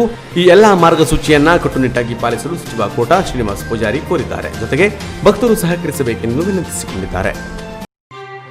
ಚೀನಾ ಪರ ಪಕ್ಷಪಾತ ಮತ್ತು ಭ್ರಷ್ಟಾಚಾರ ಕೊನೆಗೊಳಿಸಿದರೆ ವಿಶ್ವ ಆರೋಗ್ಯ ಸಂಸ್ಥೆ WHOಗೆ ಮತ್ತೆ ಸೇರ್ಪಡೆಗೊಳ್ಳಲು USA ಪರಿಗಣಿಸಬಹುದು ಎಂದು ಭಾನುವಾರ ವೈಟ್ ಹೌಸ್ ವಕ್ತಾರ ತಿಳಿಸಿದ್ದಾರೆ. ವಿಶ್ವದಾದ್ಯಂತ 3,70,000ಕ್ಕೂ ಅಧಿಕ ಮಂದಿಯ ಪ್ರಾಣವನ್ನು ನುಂಗಿರುವ ಮಹಾಮಾರಿ ಕೊರೋನಾ ವೈರಸ್ ಬಗ್ಗೆ ತಪ್ಪು ಮಾಹಿತಿಯನ್ನು ಜಗತ್ತಿಗೆ ನೀಡಿದ ವಿಶ್ವ ಆರೋಗ್ಯ ಸಂಸ್ಥೆ ಚೀನಾದ ಕೈಗೊಂಬೆಯಾಗಿದೆ ಎಂದು ಆರೋಪಿಸಿ ಕಳೆದ ಶುಕ್ರವಾರವಷ್ಟೇ WHO ಜೊತೆಗಿನ ಸಂಬಂಧಕ್ಕೆ ಅಮೆರಿಕ ಅಧ್ಯಕ್ಷ ಡೊನಾಲ್ಡ್ ಟ್ರಂಪ್ ಗುಡ್ ಬೈ ಹೇಳಿದ್ದರು. WHOಗೆ ಸುಧಾರಣೆ ಅಗತ್ಯವಿದೆ. ಅಧ್ಯಕ್ಷ ಡೊನಾಲ್ಡ್ ಟ್ರಂಪ್ ಹೇಳಿದ ಹಾಗೆ ಚೀನಾ ಮೇಲಿನ ಅವಲಂಬನೆಯನ್ನು ವಿಶ್ವ ಆರೋಗ್ಯ ಸಂಸ್ಥೆ ಕೊನೆಗೊಳಿಸಿದರೆ ನಾವು ಮತ್ತೆ ಸೇರ್ಪಡೆಗೊಳ್ಳಲು ಗಂಭೀರವಾಗಿ ಪರಿಗಣಿಸಬಹುದು ಎಂದು US national security adviser Robert O'Brien ತಿಳಿಸಿದ್ದಾರೆ. ಅರಬ್ಬಿ ಸಮುದ್ರದಲ್ಲಿ ವಾಯುಭಾರ ಕುಸಿತ ಉಂಟಾಗಿದ್ದು ಕರ್ನಾಟಕದ ವಿವಿಧ ಜಿಲ್ಲೆಗಳಲ್ಲಿ 2 ದಿನ ಮಳೆಯಾಗಲಿದೆ. ಮಹಾರಾಷ್ಟ್ರ, ಗುಜರಾತ್ ರಾಜ್ಯಕ್ಕೆ ಹೈ ಅಲರ್ಟ್ ಘೋಷಣೆ ಮಾಡಲಾಗಿದೆ. ಪೂರ್ವ ಮಧ್ಯ ಅರಬ್ಬಿ ಸಮುದ್ರದಲ್ಲಿ ವಾಯುಭಾರ ಕುಸಿತ ಉಂಟಾಗಿದೆ ಎಂದು ಭಾರತೀಯ ಹವಾಮಾನ ಇಲಾಖೆ ಹೇಳಿದೆ. ಮುಂದಿನ 48 ಗಂಟೆಗಳಲ್ಲಿ ಇದು ತೀವ್ರತೆ ಪಡೆದುಕೊಳ್ಳಲಿದೆ. ಜೂನ್ 3ರಂದು ಗುಜರಾತ್ ಮತ್ತು ಮಹಾರಾಷ್ಟ್ರದ ಕರಾವಳಿ ಭಾಗಕ್ಕೆ ಚಂಡಮಾರುತ ಅಪ್ಪಳಿಸಲಿದೆ. ಅಲ್ಲಿಯ ತನಕ ಭಾರೀ ಗಾಳಿ ಆಗಾಗ ಮಳೆಯಾಗುವ ಮುನ್ಸೂಚನೆ ನೀಡಲಾಗಿದೆ. ಕರ್ನಾಟಕ ವಿವಿಧ ಜಿಲ್ಲೆಗಳಲ್ಲಿ ಜೂನ್ 1 ಮತ್ತು 2ರಂದು ಮಳೆಯಾಗಲಿದೆ. ಉತ್ತರ ಮತ್ತು ದಕ್ಷಿಣ ಗುಜರಾತ್ನಲ್ಲಿ ಸಮುದ್ರಕ್ಕೆ ಇಳಿದಿದ್ದ ಮೀನುಗಾರರನ್ನ ಭಾನುವಾರ ವಾಪಸ್ ಕರೆಸಿಕೊಳ್ಳಲಾಗಿದೆ. ಜೂನ್ 4ರ ತನಕ ಸಮುದ್ರಕ್ಕೆ ಇಳಿಯದಂತೆ ಎಚ್ಚರಿಕೆ ನೀಡಲಾಗಿದೆ. ಜೂನ್ 1ರ ಸಂಜೆಯಿಂದ ಗುಜರಾತ್ನಲ್ಲಿ ಗಂಟೆಗೆ 40ರಿಂದ 50 ಕಿಲೋಮೀಟರ್ ವೇಗದಲ್ಲಿ ಗಾಳಿ ಬೀಸುವ ಸಾಧ್ಯತೆ ಇದೆ. 2 ರಿಂದ 3 ದಿನಗಳಲ್ಲಿ ರಾಜ್ಯಕ್ಕೆ ಚಂಡಮಾರುತ ಅಪ್ಪಳಿಸುವ ಸಾಧ್ಯತೆ ಇದೆ. ಮೀನುಗಾರರು 4 ದಿನಗಳ ಕಾಲ ಸಮುದ್ರಕ್ಕೆ ಇಳಿಯಬಾರದು ಎಂದು ಮಹಾರಾಷ್ಟ್ರ ಮುಖ್ಯಮಂತ್ರಿ ಉದ್ಧವ್ ಠಾಕ್ರೆ ಮನವಿ ಮಾಡಿದ್ದಾರೆ. ಬ್ಲ್ಯಾಕ್ ಮ್ಯಾನ್ ಜಾರ್ಜ್ ಫ್ಲಾಯ್ಡ್ ಸಾವಿನ ಬಳಿಕ ಮಿನ್ನಿಯಾಪೋಲಿಸ್ ನಗರವು ಸೇರಿದಂತೆ ಯುನೈಟೆಡ್ ಸ್ಟೇಟ್ಸ್ ಆಫ್ ಅಮೆರಿಕಾದ ಹಲವು ನಗರಗಳಲ್ಲಿ ಪ್ರತಿಭಟನೆಯ ಕಾವು ಏರಿದೆ. ಕಳೆದ 6 ದಿನಗಳಿಂದಲೂ ಹಿಂಸಾತ್ಮಕ ಪ್ರತಿಭಟನೆ ನಡೆಯುತ್ತಿದ್ದು ಹೋಟೆಲ್, ವಾಣಿಜ್ಯ ಮಳಿಗೆಗಳು ಬೆಂಕಿಗೆ ಆಹುತಿಯಾಗಿದೆ. ಪ್ರತಿಭಟನೆ ಹೆಸರಿನಲ್ಲಿ ಕೆಲವರು ದುಬಾರಿ ವಸ್ತುಗಳ ಅಂಗಡಿಗಳನ್ನು ಲೂಟಿ ಹೊಡೆಯುತ್ತಿದ್ದಾರೆ. ಹಲವು ಕಡೆ ಶಾಂತಿ ಸುವ್ಯವಸ್ಥೆಗೆ ಧಕ್ಕೆ ಉಂಟಾಗಿದ್ದು ಪರಿಸ್ಥಿತಿ ಕೈ ಮೀರುತ್ತಿರುವ ಕಾರಣ ವಾಷಿಂಗ್ಟನ್ DC ಸೇರಿದಂತೆ 40 ಸಿಟಿಗಳಲ್ಲಿ ಕರ್ಫ್ಯೂ ಹೇರಲಾಗಿದೆ. ವಾಷಿಂಗ್ಟನ್ DC ಸೇರಿದಂತೆ 15 ಸ್ಟೇಟ್ಗಳಲ್ಲಿ ಶಾಂತಿ ಸ್ಥಾಪಿಸಲು 5,000 ನ್ಯಾಷನಲ್ ಗಾರ್ಡ್ ಸಿಬ್ಬಂದಿಯನ್ನು ನಿಯೋಜಿಸಲಾಗಿದೆ. ಪ್ರತಿಭಟನೆ ಸಂಬಂಧ ಈವರೆಗೆ ಅಮೆರಿಕದಲ್ಲಿ 1,400ಕ್ಕೂ ಅಧಿಕ ಮಂದಿಯನ್ನು ಬಂಧಿಸಲಾಗಿದೆ. ಹಿಂಸಾತ್ಮಕ ಪ್ರತಿಭಟನೆಯಿಂದಾಗಿ 20ಕ್ಕೂ ಅಧಿಕ ಪೊಲೀಸ್ ಅಧಿಕಾರಿಗಳಿಗೆ ಗಂಭೀರ ಗಾಯಗಳಾಗಿದ್ದು ಆಸ್ಪತ್ರೆಗೆ ದಾಖಲು ಮಾಡಲಾಗಿದೆ.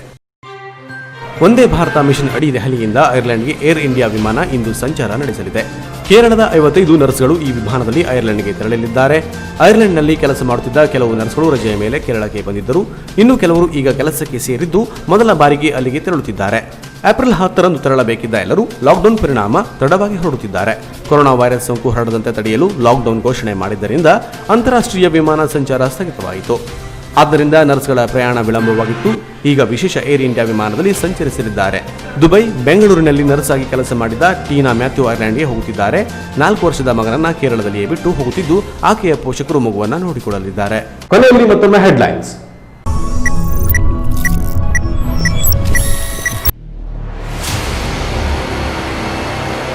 ಹೊಸದಾಗಿ ಕೇಂದ್ರ ಬಸ್ ನಿಲ್ದಾಣ ನಿರ್ಮಾಣ ಮಾಡುವ ಮೊದಲೇ ಪರ್ಯಾಯ ವ್ಯವಸ್ಥೆ ಮಾಡಿಕೊಳ್ಳದೆ ಹೊನ್ನಾವರದ ಕೇಂದ್ರ ಬಸ್ ನಿಲ್ದಾಣ ನೆಲಸಮ.